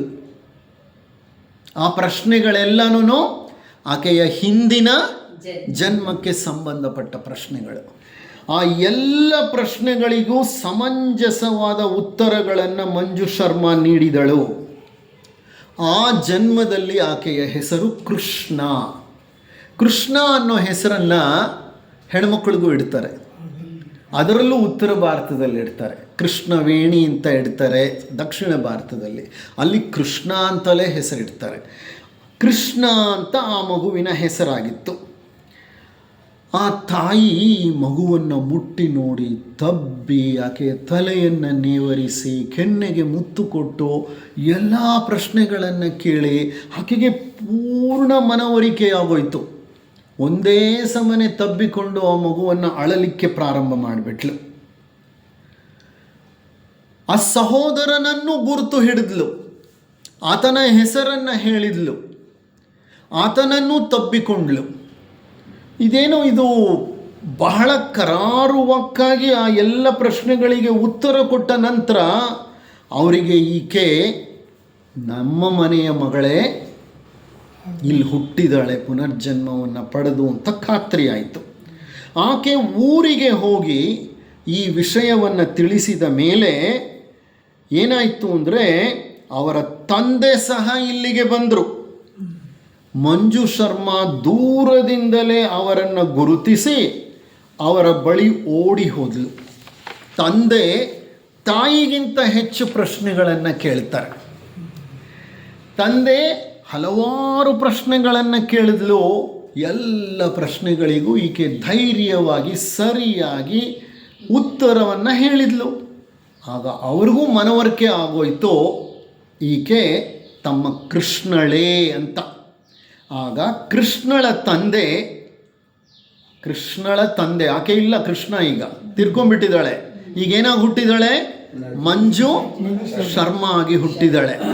ಕೃಷ್ಣಳ ತಂದೆ ಅಂದರೆ ಈ ಮಗುವಿನ ಹಿಂದಿನ ಜನ್ಮದ ತಂದೆ ಮಂಜು ಶರ್ಮಾಳ ತಂದೆ ತಾಯಿಯನ್ನು ಕೇಳ್ಕೊಳ್ತಾರೆ, ಈಕೆಯನ್ನು ನಮ್ಮ ಹಳ್ಳಿಯಾದ ಚಮೌಲಿಗೆ ಒಮ್ಮೆ ಕರೆದುಕೊಂಡು ಹೋಗಲು ನಮಗೆ ಅಪ್ಪಣೆಯನ್ನು ಕೊಡಿ ಅಂತ.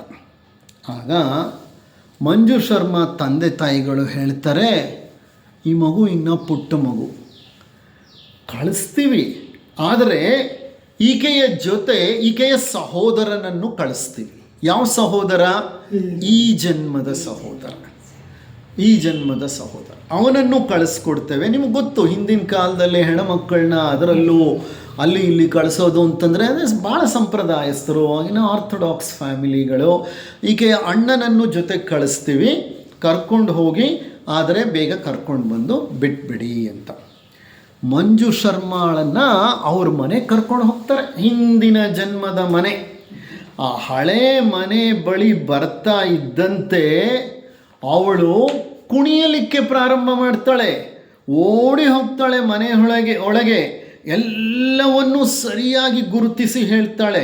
ಅವಳ ಸಂತೋಷಕ್ಕೆ ಪಾರವೇ ಇರಲಿಲ್ಲ. ತನ್ನ ಹಳೆಯ ವಸ್ತುಗಳನ್ನೆಲ್ಲ ಗುರುತಿಸಿ ಮುಂದೆ ಗುಡ್ಡೆ ಹಾಕ್ಕೋತಾಳೆ.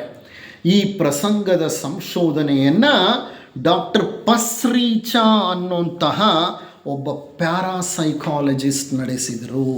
ಭಾರತ ದೇಶದಲ್ಲಿ ಪ್ಯಾರಾಸೈಕಾಲಜಿ ಅನ್ನೋದೊಂದು ಸಬ್ಜೆಕ್ಟು. ಸೈಕಾಲಜಿ, ಪ್ಯಾರಾಸೈಕಾಲಜಿ ಅಂದರೆ ಪ್ಯಾರಾನಾರ್ಮಲ್ ಆ್ಯಕ್ಟಿವಿಟೀಸ್. ಈ ಪುನರ್ಜನ್ಮ ಅನ್ನೋದು ನಾರ್ಮಲ್ ಚಟುವಟಿಕೆ ಅಲ್ಲ, ಇದು ಸ್ವಲ್ಪ ಅಬ್ನಾರ್ಮಲ್, ಅಪರೂಪಕ್ಕೆ ಕಾಣುವಂತಹ ಪ್ರಸಂಗಗಳು.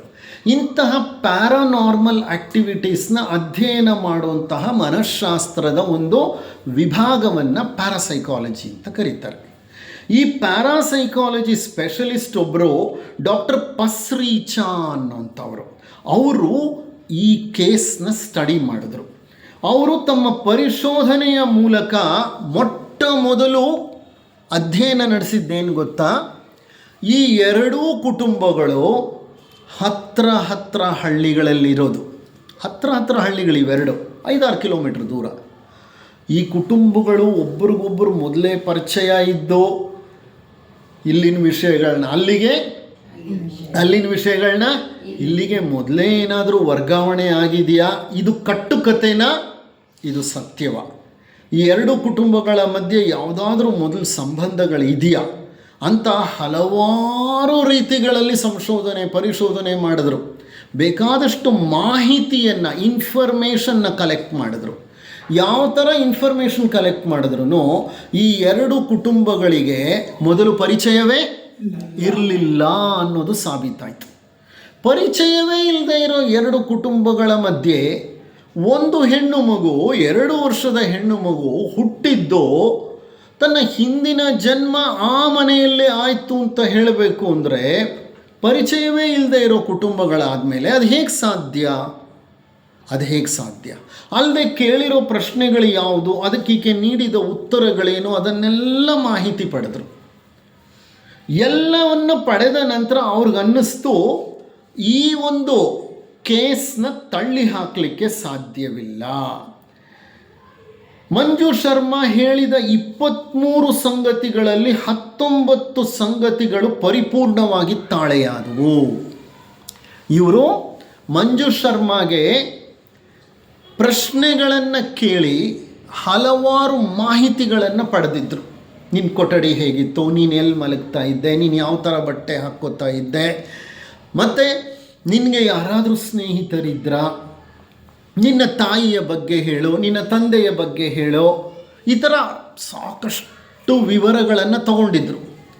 ಈಕೆ ಹೇಳಿದ 23 ಸಂಗತಿಗಳಲ್ಲಿ 19 ಸಂಗತಿಗಳು ಪರಿಪೂರ್ಣವಾಗಿ ತಾಳೆಯಾದವು ಅಂತಂದರೆ ಅವು they were found to be accurate. Out of 23 informations or data which were given, 19 were matching perfectly. 19 out of 23 ಅಂತಂದರೆ ಆಲ್ಮೋಸ್ಟ್ 85% ಆಗೋಯ್ತು. 85% ತಾಳೆ ಆಗಿದೆ. ಕೇಳ್ಬೋದು ನೀವು, ಇನ್ನು ಮಿಕ್ಕಿದ 4% ಯಾಕೆ ತಾಳೆ ಆಗ್ತಿಲ್ಲ? ಮಗುವಿಗೆ ಎಷ್ಟು ವಯಸ್ಸು? ಇನ್ನು 2 ವರ್ಷ. ಇನ್ನು ಪೂರ್ಣ ಪ್ರಜ್ಞೆ ಬಂದಿರೋದಿಲ್ಲ. ಅಲ್ಲದೆ ಹಿಂದಿನ ಜನ್ಮದಲ್ಲಿ ನಡೆದಂಥ ಸಂಗತಿಗಳು ಎಲ್ಲ ಮೆದುಳಿನಲ್ಲೇ ಇರೋದಿಲ್ಲ, ಹಲವು ವಿಷಯಗಳು ಇರುತ್ತೆ. ಓಕೆ, ಈಕೆ ಹೇಳಿದ 23 ಸಂಗತಿಗಳಲ್ಲಿ 19 ಸಂಗತಿಗಳು ಪರ್ಫೆಕ್ಟಾಗಿ ಮ್ಯಾಚ್ ಆದವು. ಇದಾದ ಮೇಲೆ ಮಂಜು ಶರ್ಮಾ ತನ್ನ ಹಿಂದಿನ ಜನ್ಮದ ಆ ಮನೆಗೆ ಆಗಾಗ ಭೇಟಿ ನೀಡುತ್ತಿದ್ದಳು. ಸಾಮಾನ್ಯವಾಗಿ ಇಂಥ ಕೇಸ್ಗಳಲ್ಲಿ ಏನಾಗತ್ತೆ ಅಂದರೆ ಇಷ್ಟರ ಮಟ್ಟಿಗೆ ಸಹಕಾರ ಸಿಕ್ಕೋದಿಲ್ಲ. ಈ ಜನ್ಮದಲ್ಲಿ ಯಾವ ಮನೆಯಲ್ಲಿ ಹುಟ್ಟಿರ್ತಾರೋ ಆ ಮನೆಯವರು ಆ ಮಗುವನ್ನು ಕಳ್ಕೊಳ್ಳಿಕ್ಕೆ ಇಷ್ಟಪಡೋದು. ಅವ್ರಿಗೆ ಭಯ ಇರುತ್ತೆ, ಎಲ್ಲಿ ಆ ಮನೆಗೆ ಹೋಗಿ ಆಮೇಲೆ ನಮ್ಮ ಮನೆಯನ್ನೇ ತ್ಯಜಿಸಿ ಬಿಡ್ತಾಳೋ ಅಂತ. ಹೌದಾ ಅಲ್ವಾ? ಎಲ್ಲಿ ಮಕ್ಕಳನ್ನು ನಾವು ಕಳ್ಕೋಬೇಕಾಗತ್ತೋ ಅನ್ನೋಂತಹ ಒಂದು ಕಾತರ ಇರುತ್ತೆ, ಅವ್ರಿಗೆ ಭಯ ಇರುತ್ತೆ. ಹಾಗಾಗಿ ಅವರು ಒಪ್ಕೊಳ್ಳೋದಿಲ್ಲ. ಆದರೆ ಈ ಕೇಸ್ನಲ್ಲಿ ಸ್ವಲ್ಪ ಮಟ್ಟಿಗೆ ಪರಸ್ಪರ ಸಹಕಾರವಿತ್ತು. ಇದೊಂದು ಬಡ ಬ್ರಾಹ್ಮಣ ಕುಟುಂಬ, ಇವರಿಗೂ ಸಂಪ್ರದಾಯಸ್ಥ ಬ್ರಾಹ್ಮಣರು ಅರ್ಥ ಮಾಡ್ಕೊಳ್ಳುವಂತಹ ಶಕ್ತಿ ಇತ್ತು. ಹಾಗಾಗಿ ಇವರು ಸಹಕಾರವನ್ನು ತೋರಿಸಿದರು. ಇದಾದ ಮೇಲೆ ಆಗಾಗ ಮಂಜು ಶರ್ಮಾ ತನ್ನ ಹಿಂದಿನ ಜನ್ಮದ ಮನೆಗೆ ಹೋಗ್ತಾ ಇದ್ಲು. 1988ರಲ್ಲಿ ಆಕೆ ಮದುವೆ ಸಹ ಆದಳು. ಆ ನಂತರವೂ ಸಹ ತನ್ನ ಹಿಂದಿನ ಕುಟುಂಬದೊಂದಿಗೆ ಸಂಪರ್ಕವನ್ನು ಇಟ್ಕೊಂಡಿದ್ಲು. ಆದರೆ ಹಿಂದಿನ ಎಷ್ಟೋ ವಿಷಯಗಳನ್ನು ಮರೆತಿದ್ದಳು. ಈ ಮರೆವು ಮಕ್ಕಳಲ್ಲಿ 8-9 ವರ್ಷಕ್ಕೆ ಪೂರ್ತಿ ಮರು ಉಂಟಾಗ್ಬಿಡುತ್ತೆ. ಎಲ್ಲ ಮರ್ತೋಗಿರ್ತಾರೆ ಅವರು ಹಿಂದಿನ ಜನ್ಮಕ್ಕೆ ಸಂಬಂಧಪಟ್ಟ ವಿಷಯಗಳನ್ನ. ಸಾಮಾನ್ಯವಾಗಿ 2 ವರ್ಷದ ಮಗುವಾದಾಗ 2 ವರ್ಷ ಆದಾಗ ಈ ಹಿಂದಿನ ಜನ್ಮಕ್ಕೆ ಸಂಬಂಧಪಟ್ಟಂಥ ನೆನಪುಗಳ ಬಗ್ಗೆ ಮಾತನಾಡ್ತಿರ್ತಾರೆ. 8-9 ವರ್ಷ ವಯಸ್ಸಾಗೋ ಹೊತ್ತಿಗೆ ಪೂರ್ಣವಾಗೋದನ್ನು ಮರ್ತೋಗಿರ್ತಾರೆ. ಏಕೆಂದರೆ ಆಗ ನಮ್ಮ ಮನಃಶಾಸ್ತ್ರ ಸಹ ಹೇಳುತ್ತೆ, ಇಂಡಿವಿಜುವಾಲಿಟಿ ಡೆವಲಪ್ಸ್. 6 ವರ್ಷದ ನಂತರ ವ್ಯಕ್ತಿತ್ವ ಬೆಳೆಯುತ್ತೆ. ವ್ಯಕ್ತಿತ್ವ ಬೆಳೆಯೋದು ಅಂತಂದರೆ ಆ ಮಗುಗೆ ನಾನೇ ಒಂದು ಬೇರೆ ವ್ಯಕ್ತಿ, ನಾನು ಒಂದು ವ್ಯಕ್ತಿ ಅನ್ನೋಂತಹ ಆ ವ್ಯಕ್ತಿಗತ ಕಲ್ಪನೆ ಬರೋದು 6 ವರ್ಷದ ಪ್ರಾರಂಭದಲ್ಲಿ. ಹೆಚ್ಚು ಕಡಿಮೆ 9 ವರ್ಷದ ಹೊತ್ತಿಗೆ ಸಾಕಷ್ಟು ಇಂಡಿವಿಜುವಾಲಿಟಿ ಡೆವಲಪ್ ಆಗಿಬಿಡುತ್ತೆ. ಆ ಹೊತ್ತಿಗೆ ಆ ಮಗು ತನ್ನನ್ನು ಗುರುತಿಸ್ಕೊಳ್ಳುತ್ತೆ. ನಾನು ಇಂಥವನು, ನಾನು ಇಂಥ ಮನೆಗೆ ಸೇರಿದವನು, ಇಂಥ ಕುಟುಂಬಕ್ಕೆ ಸೇರಿದವನು, ಇಂಥ ವಂಶಕ್ಕೆ ಸೇರಿದವನು, ಇಂಥ ಶಾಲೆಯಲ್ಲಿ ಓದ್ತಿದ್ದೀನಿ, ಇವರು ನನ್ನ ಫ್ರೆಂಡ್ಸು, ಇದು ನನ್ನ ಊರು, ಇದು ನನ್ನ ಹಳ್ಳಿ, ಇದು ನನ್ನ ದೇಶ, ಇದು ನನ್ನ ಸಂಸ್ಕೃತಿ, ಇದು ನನ್ನ ದೇವರು, ಎಲ್ಲ ಸುತ್ಕೊಂಡ್ಬಿಡುತ್ತೆ. ಗುರುತಿಸುವಿಕೆ, ಐಡೆಂಟಿಟೀಸ್ ಬಂದುಬಿಡುತ್ತೆ. ಆ ಐಡೆಂಟಿಟೀಸ್ ಬಂದಮೇಲೆ ಹಿಂದಿಂದೆಲ್ಲ ಮರ್ತು ಹೋಗುತ್ತೆ. ಈ ಮಗುನೂ ಅಷ್ಟೇ ಬೆಳೆದಂತೆಲ್ಲ ಆ ಹಿಂದಿನ ಎಲ್ಲ ವಿಷಯಗಳನ್ನು ಮರ್ತು ಹೋದ್ಲು. ಆದರೆ ಹಿಂದಿನ ಜನ್ಮದಲ್ಲಿ ಆಕೆ ಹೇಗೆ ಮರಣ ಹೊಂದಿದಳು ಅನ್ನೋದು ಮಾತ್ರ ಮರಿಲಿಲ್ಲ. ಅದೊಂದು ಆಘಾತ, ಅದು ಕೊನೆಯ ಹಂತದಲ್ಲಿ ನಡೆದದ್ದು. ಹಾಗಾಗಿ ಅದೊಂದು ಮಾತ್ರ ಆಕೆಯ ಮನಸ್ಸಿನಲ್ಲಿ ಗಾಢವಾಗಿ ಉಳಿದಿತ್ತು. ಡಾಕ್ಟರ್ ಪಸ್ರೀಚಾ, ಆಕೆ she was a lady, doctor Pasricha parapsychologist. ಅವರು ಇಂತಹ ಎಷ್ಟೋ ಪುನರ್ಜನ್ಮದ ಕೇಸ್ಗಳನ್ನು ಸಂಶೋಧಿಸಿ ಒಂದು ಉನ್ನತ ಮಟ್ಟದ ಸಂಶೋಧನೆಯನ್ನು ಪ್ರಕಟಿಸ್ತಾರೆ. ಜರ್ನಲಲ್ಲಿ ಒಂದು ದೊಡ್ಡ ಆರ್ಟಿಕಲ್ನ ಪಬ್ಲಿಷ್ ಮಾಡ್ತಾರೆ. ಇಂಥ ಹಲವಾರು ಪುನರ್ಜನ್ಮಕ್ಕೆ ಸಂಬಂಧಪಟ್ಟ ನಿದರ್ಶನಗಳನ್ನು ಕಲೆಕ್ಟ್ ಮಾಡಿ ಆ ಸಮೀಕ್ಷೆಯ ವರದಿಯ ಪ್ರಕಾರ ಭಾರತದಲ್ಲಿ 8611 ಮಂದಿಯ ಸಮೀಕ್ಷೆಯಲ್ಲಿ 19 ಜನರಿಗೆ ತಮ್ಮ ಹಿಂದಿನ ಜನ್ಮದ ನೆನಪಿತ್ತು. ಅವರು ಸಂಶೋಧನೆ ಮಾಡಿದ್ದು ಎಷ್ಟು ಜನರನ್ನು ತಗೊಂಡು 8611 ಜನರನ್ನು ತಗೊಂಡು ಸಮೀಕ್ಷೆ ನಡೆಸಿದರು. ಆ ಸಮೀಕ್ಷೆಯ ವರದಿ ಹೇಗಿತ್ತಂದರೆ ಅಷ್ಟು ಜನರಲ್ಲಿ 19 ಜನರಿಗೆ ತಮ್ಮ ಹಿಂದಿನ ಜನ್ಮದ ನೆನಪುಗಳು ಕೆಲವಿತ್ತು. ಅವರು 8-9 ವರ್ಷಕ್ಕಿಂತ ಕಡಿಮೆ ಇರೋ ಮಕ್ಕಳನ್ನು ಆರಿಸಿಕೊಂಡಿದ್ದರು. ಅಂದರೆ ಪ್ರತಿ 450 ಮಂದಿಗೆ ಒಬ್ಬ ಮಂದಿ ಹಿಂದಿನ ಜನ್ಮದ ನೆನಪುಗಳನ್ನು ಹೊಂದಿರಲು ಸಾಧ್ಯ. ನೀವು 450 ಜನರನ್ನು ನೋಡಿದ್ರೆ ಅದರಲ್ಲಿ ಒಬ್ಬ ವ್ಯಕ್ತಿಗೆ ಹಿಂದಿನ ಜನ್ಮದ ನೆನಪಿರಲಿಕ್ಕೆ ಸಾಧ್ಯವಿದೆ ಅಂತ. ಇದೊಂದು ಕೇಸು. ಈ ಕೇಸ್ನ ಆಳವಾಗಿ ಗಮನಿಸಿದ್ರೆ ಗೊತ್ತಾಗುತ್ತೆ ನಮಗೆ. ಹಲವಾರು ವಿಷಯಗಳು ಈ ಸಂಶೋಧನೆಯಲ್ಲಿ ಬಹಿರಂಗವಾಗುತ್ತೆ. ಏನಂದರೆ ಈ ಎರಡು ಕುಟುಂಬಗಳ ನಡುವೆ ಯಾವುದೇ ಸಂಪರ್ಕ, ಸಂಬಂಧ, ಸಾಮರಸ್ಯ ಇಲ್ಲವೇ ಇಲ್ಲ ಅಂದಮೇಲೆ 2 ವರ್ಷದ ಮಗುವಿಗೆ ಆ ಕುಟುಂಬದಲ್ಲಿರುವಂತಹ ಆ ತಂದೆ ತಾಯಿಯರ ಸಹೋದರನ ಹೆಸರು ಹೇಗೆ ಜ್ಞಾಪಕ ಬಂತು? ಹೆಸರುಗಳು ಹೇಗೆ ಗೊತ್ತಾಯಿತು? ತಾನು ಬಾವಿಯಲ್ಲಿ ಬಿದ್ದು ಸತ್ತೋಗಿದ್ದನ್ನು ಅಷ್ಟು ಕರೆಕ್ಟಾಗಿ ಹೇಗೆ ಹೇಳಿದ್ಲು? ಅದು ನಡೆದಂತಹ ಸಂಗತಿ, ಆ ಮನೆಯಲ್ಲಿ ನಡೆದಂಥ ಸಂಗತಿ. ಕೃಷ್ಣ ಬಾವಿಯಲ್ಲಿ ಬಿದ್ದೆ ಮರಣ ಹೊಂದಿದ್ದು ಆಗ ಆ ತಂದೆ ತಾಯಿಗಳಿಗೆ ಗೊತ್ತದು. ಈ ಮಗು ಆ ತಂದೆ ತಾಯಿಗಳನ್ನು ನೋಡ್ಲಿಕ್ಕೆ ಮೊದಲೇ ಈ ತಂದೆ ತಾಯಿಗಳಿಗೆ ಆ ಘಟನೆ ಹೇಳಿದಳೆ. ಅದು ಹೇಗಾಗ್ಲಿಕ್ಕೆ ಸಾಧ್ಯ ಉಂಟು? How exactly things transfer like this? ಸಾಧ್ಯ ಇಲ್ಲ. ಅದಕ್ಕೇನೋ ಒಂದು ಕಾರಣ ಇರಬೇಕು. ಏನದು ಕಾರಣ? ಇಷ್ಟಾದ್ರೂ ವಿಜ್ಞಾನ ಪುನರ್ಜನ್ಮ ಇದೆ ಅಂತ ತಕ್ಷಣ ಒಪ್ಕೊಳ್ಳಲ್ಲ. ಅದಕ್ಕೆ ಪ್ರತ್ಯಕ್ಷ ನಿದರ್ಶನ ಬೇಕು. ಆದರೆ ಪ್ರತ್ಯಕ್ಷ ನಿದರ್ಶನವನ್ನು ಈ ವಿಷಯದಲ್ಲಿ ವಿಜ್ಞಾನಕ್ಕೆ ಕೊಡಲಿಕ್ಕೆ ನಾವು ಯಾರಿಗೂ ಸಾಧ್ಯ ಆಗಲ್ಲ. ಹೇಗೆ ಪ್ರತ್ಯಕ್ಷ ನಿದರ್ಶನ? ಪ್ರತ್ಯಕ್ಷ ನಿದರ್ಶನ ಅಂದರೆ ಅಲ್ಲೊಂದು ಮಗು ಸತ್ತು ಹೋಗಬೇಕು, ಆ ಮಗುವಿನ ಆತ್ಮ ನಮ್ಮ ಕಣ್ಣಿಗೆ ಕಾಣಿಸ್ಬೇಕು, ಅದು ಹೀಗೆ ಬಂದು ಇಲ್ಲೊಂದು ತಾಯಿಯ ಗರ್ಭವನ್ನು ಪ್ರವೇಶ ಮಾಡಬೇಕು.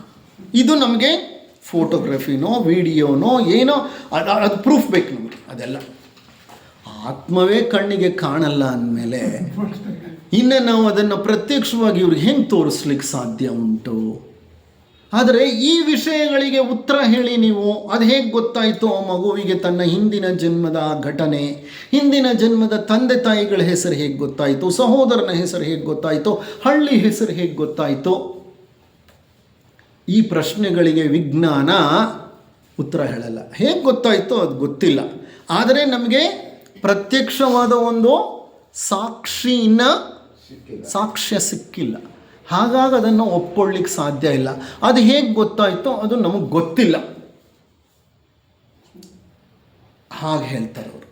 ಇವಾಗ ಏನಾದರೂ ಕೇಳಿದ್ರೆ ಪ್ರಶ್ನೆ ಅವ್ರನ್ನ, ಪುನರ್ಜನ್ಮ ಇದೆಯಾ? ಇರಬಹುದು, ಇಲ್ಲದೆಯೋ ಇರಬಹುದು. ಇದು ವಿಜ್ಞಾನಿಗಳ ಒಂದು ಅಭಿಮತ. ಅವರು ಎಂದೂ ಅಷ್ಟೇ ಒಂದು ಹಾರ್ಡ್ ಎವಿಡೆನ್ಸ್ ಅಂತೀವಿ ನಾವು, ಇದು ಸಾಫ್ಟ್ ಎವಿಡೆನ್ಸ್. ಇವೆಲ್ಲ ಸಾಫ್ಟ್ ಎವಿಡೆನ್ಸ್ಗಳೇ. ಈ ಸಾಫ್ಟ್ ಎವಿಡೆನ್ಸ್ ಮತ್ತು ಸಾಫ್ಟ್ ಡೇಟಾ ಇದೆಯಲ್ಲ, ಇದರ ಮೇಲೆ ಒಂದು ಕನ್ಕ್ಲೂಷನ್ಗೆ ಬರೋದಿಲ್ಲ ಅವರು. ಹಾರ್ಡ್ ಎವಿಡೆನ್ಸ್ ಬೇಕು. ಯಾವುದು ಹಾರ್ಡ್ ಎವಿಡೆನ್ಸು? ಫೋಟೋಗ್ರಾಫು, ವಿಡಿಯೋ, ಇಲ್ಲ ಇನ್ಯಾವುದೋ ಒಂದು ಈ ಗ್ಯಾಜೆಟಲ್ಲಿ ತೊಗೊಂಡಿರೋಂತಹ ಒಂದು ಪ್ರಿಂಟು, ಇಂಥವೆಲ್ಲ ಬೇಕು. ಇಂಥವು ಯಾವುದೂ ಇಲ್ಲ ಅಂತಂದರೆ ಅವರು ಮಾತುಗಳನ್ನು ನಂಬಿ ಅವರು ಅದನ್ನು ಸಾಕ್ಷ್ಯ ಅಂತ, ಪೂರ್ಣ ಸಾಕ್ಷ್ಯ ಅಂತ ಹೇಳಲ್ಲ, ಒಪ್ಕೊಳ್ಳಲ್ಲ. ಹಾಗಾಗಿ ಈಗಲೂ ವಿಜ್ಞಾನಿಗಳಲ್ಲಿ ಒಂದು ಎಲಿಮೆಂಟ್ ಆಫ್ ಡೌಟ್ ಇದೆ, ಅನುಮಾನ ಇದೆ. ಇದು ಒಂದು ಮೊದಲನೆಯ ನಿದರ್ಶನ. ಇವತ್ತು ಎರಡನೆಯ ನಿದರ್ಶನ, ನಾನು ನಿಮ್ಮ ಮುಂದಿನ ಮಗನಾಗಿ ಹಿಂತಿರುಗುತ್ತೇನೆ ಅಂತ ಒಬ್ಬ ವ್ಯಕ್ತಿ ಹೇಳ್ತಾನೆ. ನಾನು ನಿಮ್ಮ ಮುಂದಿನ ಮಗನಾಗಿ ಹಿಂತಿರುಗುತ್ತೇನೆ ಅಂತ. ಇದು ಅಮೇರಿಕಾದಲ್ಲಿ ನಡೆದಿದ್ದು. ಸರ್, ಇದು ಭಾರತ ದೇಶದಲ್ಲಿ ಇಂಥ ನಿದರ್ಶನಗಳು ನಡೆಯುತ್ತೆ. ಯಾಕೆಂದರೆ ಇಲ್ಲಿ ಜನ ನಂಬ್ತಾರೆ, ಪುನರ್ಜನ್ಮದ ಮೇಲೆ ವಿಶ್ವಾಸ ಇದೆ. ಹಾಗಾಗಿ ಎಷ್ಟೋ ಕೇಸ್ಗಳಲ್ಲಿ ಸಿಕ್ಕಿರ್ಬೋದು. ಅಮೇರಿಕಾನಲ್ಲಿ ಎಲ್ಲಿದೆ ಸರ್? ಅವರೆಲ್ಲ ಜಾಸ್ತಿ ಜನ ಕ್ರೈಸ್ತರ ಮಧ್ಯೆ ಈ ನಂಬಿಕೆ ಇಲ್ಲವಲ್ಲ. ಅಲ್ಲಿಂಥ ಘಟನೆಗಳು ನಡೆದಿದೆಯಾ ಹೇಳಿ ನಮಗೆ, ಆಗ ನಾವು ಒಪ್ಕೋತೀವಿ ಅನ್ನೋದಾದರೆ ಇದು ಅಮೇರಿಕಾದಲ್ಲಿ ನಡೆದ ಘಟನೆ. ಅಮೇರಿಕಾದ ದಕ್ಷಿಣ ಪೂರ್ವ ಅಲಾಸ್ಕಾದಲ್ಲಿ ಕ್ಲಿಂಗಿಟ್ ಇಂಡಿಯನ್ಸ್ ಎಂಬ ಬುಡಕಟ್ಟಿನ ಜನ ವಾಸ ಮಾಡ್ತಾರೆ. ಅಮೇರಿಕಾದಲ್ಲಿ ಅಲಾಸ್ಕಾ ಇದೆ. 50 ಪ್ರಾಂತ್ಯಗಳ ಒಂದು ದೇಶ ಅದು. 50 ಪ್ರಾಂತ್ಯಗಳಲ್ಲಿ ಒಂದು ಅಲಾಸ್ಕಾ ರಷ್ಯಾ ದೇಶಕ್ಕೆ ಸೇರಿತ್ತು. ರಷ್ಯಾ ಅದನ್ನು ಅಮೇರಿಕಾಗೆ ಮಾರಿಬಿಟ್ರು ಯಾವಾಗಲೂ. ಇರಲಿ, ಅದು ಅಲಾಸ್ಕಾ ಉತ್ತರದ ತುದಿಯಲ್ಲಿದೆ. ವಿಪರೀತ ಹಿಮ ಅಲ್ಲಿ. ವರ್ಷಕ್ಕೆ 365 ದಿನ ಅಂದರೆ ಹೆಚ್ಚು ಕಡಿಮೆ 330 ದಿವಸ ಅಲ್ಲಿ ಬರೀ ಹಿಮ ಬೀಳ್ತಾ ಇರುತ್ತೆ, ಬರೀ ಐಸ್ ಇರುತ್ತೆ ಅಲ್ಲಿ. ಅಂಥ ಸ್ಥಳ. ಆ ಅಲಾಸ್ಕಾನಲ್ಲಿ ತ್ಲಿಂಗಿಟ್ ಇಂಡಿಯನ್ಸ್ ಅಂದರೆ ಅದೊಂದು ಬುಡಕಟ್ಟು ಜನಾಂಗ. ಇಂಡಿಯನ್ಸ್ ಅಂದರೆ ಭಾರತದವರು ಅಂತ ಅನ್ಕೋಬೇಡಿ. ಇಂಡಿಯನ್ಸ್ ಅಂತ ಏನಕ್ಕೆ ಬಳಸ್ತಾರೆ ಗೊತ್ತಾ? ಯಾವುದೇ ದೇಶದ ಮೂಲ ನಿವಾಸಿಗಳನ್ನು ಇಂಡಿಯನ್ಸ್ ಅಂತ ಕರೀತಾರೆ. ಯಾವುದೇ ದೇಶದ ಮೂಲ ನಿವಾಸಿಗಳು. ರೆಡ್ ಇಂಡಿಯನ್ಸ್ ಅಂತಾರೆ ಅಮೇರಿಕಾದಲ್ಲಿ. ರೆಡ್ ಇಂಡಿಯನ್ಸ್ ಅಂದರೆ ಆ ದೇಶದಲ್ಲಿ ಈ ಬ್ರಿಟಿಷರು, ಯುರೋಪಿಯನ್ನರು ಹೋಗಿ ನೆಲೆಸಕ್ಕೆ ಮೊದಲೇ ಅಲ್ಲಿದ್ದಂತಹ ಮೂಲ ನಿವಾಸಿಗಳು. ಆಸ್ಟ್ರೇಲಿಯಾದಲ್ಲೂ ಇದ್ದಾರೆ. ಆಸ್ಟ್ರೇಲಿಯನ್ ಅಬಾರಿಜಿನಲ್ಸ್, ಅವರನ್ನು ಇಂಡಿಯನ್ಸ್ ಅಂತ ಕರೀತಾರೆ. ಏನೋ ಇಂಡಿಯನ್ಸ್ ಅಂತ, ಝೂಲು ಇಂಡಿಯನ್ಸ್ ಅಂತಾರೆ ಆಫ್ರಿಕಾನಲ್ಲಿ. ಇಂಡಿಯನ್ಸ್ ಅಂದರೆ ಅರ್ಥ ಮೂಲ ನಿವಾಸಿಗಳು ಅಂತ ಆಂಗ್ಲ ಪದ ಅದು. ಓಕೆ, ಇರಲಿ. ಅಲ್ಲಿ ತ್ಲಿಂಗಿಟ್ ಇಂಡಿಯನ್ಸ್ ಅನ್ನುವಂಥ ಬುಡಕಟ್ಟಿನ ಜನ ವಾಸ ಮಾಡ್ತಾರೆ. ಈಗ ಸುಮಾರು 6,000ದಿಂದ 7,000 ಜನ ಇದ್ದಾರೆ ಆ ಬುಡಕಟ್ಟಿನವರು. ಮಿಕ್ಕಿದವರೆಲ್ಲ ಹೊಟ್ಟೋಗಿದ್ದಾರೆ. ಅವ್ರ ಪಾಪ್ಯುಲೇಷನ್ ತುಂಬ ಕಡಿಮೆ ಆಗೋಗ್ಬಿಟ್ಟಿದೆ. ಆ ಬುಡಕಟ್ಟಿನಲ್ಲಿ ಜರುಗಿದ ಪುನರ್ಜನ್ಮದ ಪ್ರಸಂಗ ಇದು. ಕಾರ್ಲಿಸ್ ಅನ್ನುವಂತಹ ಹುಡುಗನಿಗೆ ಸಂಬಂಧಪಟ್ಟ ಪುನರ್ಜನ್ಮದ ವಿಷಯ. ಕಾರ್ಲಿಸ್ ಅನ್ನುವಂತಹ ಹುಡುಗ, ಅವನಿಗೆ ಸಂಬಂಧಪಟ್ಟ ಪುನರ್ಜನ್ಮದ ವಿಷಯ. ಇವನು ಕಾರ್ಲಿಟ್ಟಾಗಿ ಹುಟ್ಟಿದಾನೀಗ. ಹಿಂದೆ ಅವನು ವಿಕ್ಟರ್ ವಿನ್ಸೆಂಟ್ ಅನ್ನುವಂಥ ಬೆಸ್ತನಾಗಿದ್ದ. ಅಲ್ಲಿ ಎಸ್ಕಿಮೋಗಳೆಲ್ಲ ಬೆಸ್ತಾರೆ. ಎಸ್ಕಿಮೋ ಜನ ಅವರು. ಎಸ್ಕಿಮೋ ಅನ್ನೋದು ಅಲ್ಲಿರುವಂಥ ಜನರ ಹೆಸರು. ಎಸ್ಕಿಮೋಗಳಲ್ಲಿ ಈ ಬುಡಕಟ್ಟಿನ ಜನ ಬೆಸ್ತರಾಗಿದ್ದರು, ಮೀನು ಹಿಡಿತಿದ್ರು. ಅವನ ಮರಣದ ಮುಂಚಿನ ಕೆಲವು ವರ್ಷಗಳಲ್ಲಿ ಆತ ತನ್ನ ಸಹೋದರಿ ಗೆರ್ಟ್ರ್ಯೂಡ್ನ ಮಗಳಾದ ಚೊಟ್ಕಿನ್ಸೆನ್ನನ್ನು ಆಗಾಗ ಭೇಟಿ ಮಾಡ್ತಾ ಇದ್ದ. ಆ ವಿನ್ಸೆಂಟ್ ಅನ್ನುವಂತಹ ವ್ಯಕ್ತಿಗೆ ಒಬ್ಬ ಸಹೋದರಿ ಇದ್ಲು. ಆಕೆಯ ಹೆಸರು ಗೆರ್ಟ್ರ್ಯೂಡ್ ಅಂತ. ಗೆರ್ಟ್ರ್ಯೂಡ್ ಸತ್ತು ಹೋಗಿದ್ಲು. ಆಕೆಯ ಮಗಳೊಬ್ಬಳಿದ್ಲು, ಅಂದರೆ ಸಹೋದರಿಯ ಮಗಳು. ಆಕೆಯ ಹೆಸರು ಚೊಟ್ಕಿನ್ಸೆನ್ ಅಂತ. ಆ ಚೊಟ್ಕಿನ್ಸೆನ್ನನ್ನು ಈತ ಆಗಾಗ ಭೇಟಿ ಮಾಡ್ತಿದ್ದ. ನನ್ನ ಸಹೋದರಿಯ ಮಗಳು ಅಂತ ಆತನಿಗೆ ಬಹಳ ಇಷ್ಟ ಆಕೆಯನ್ನು ಕಂಡ್ರೆ.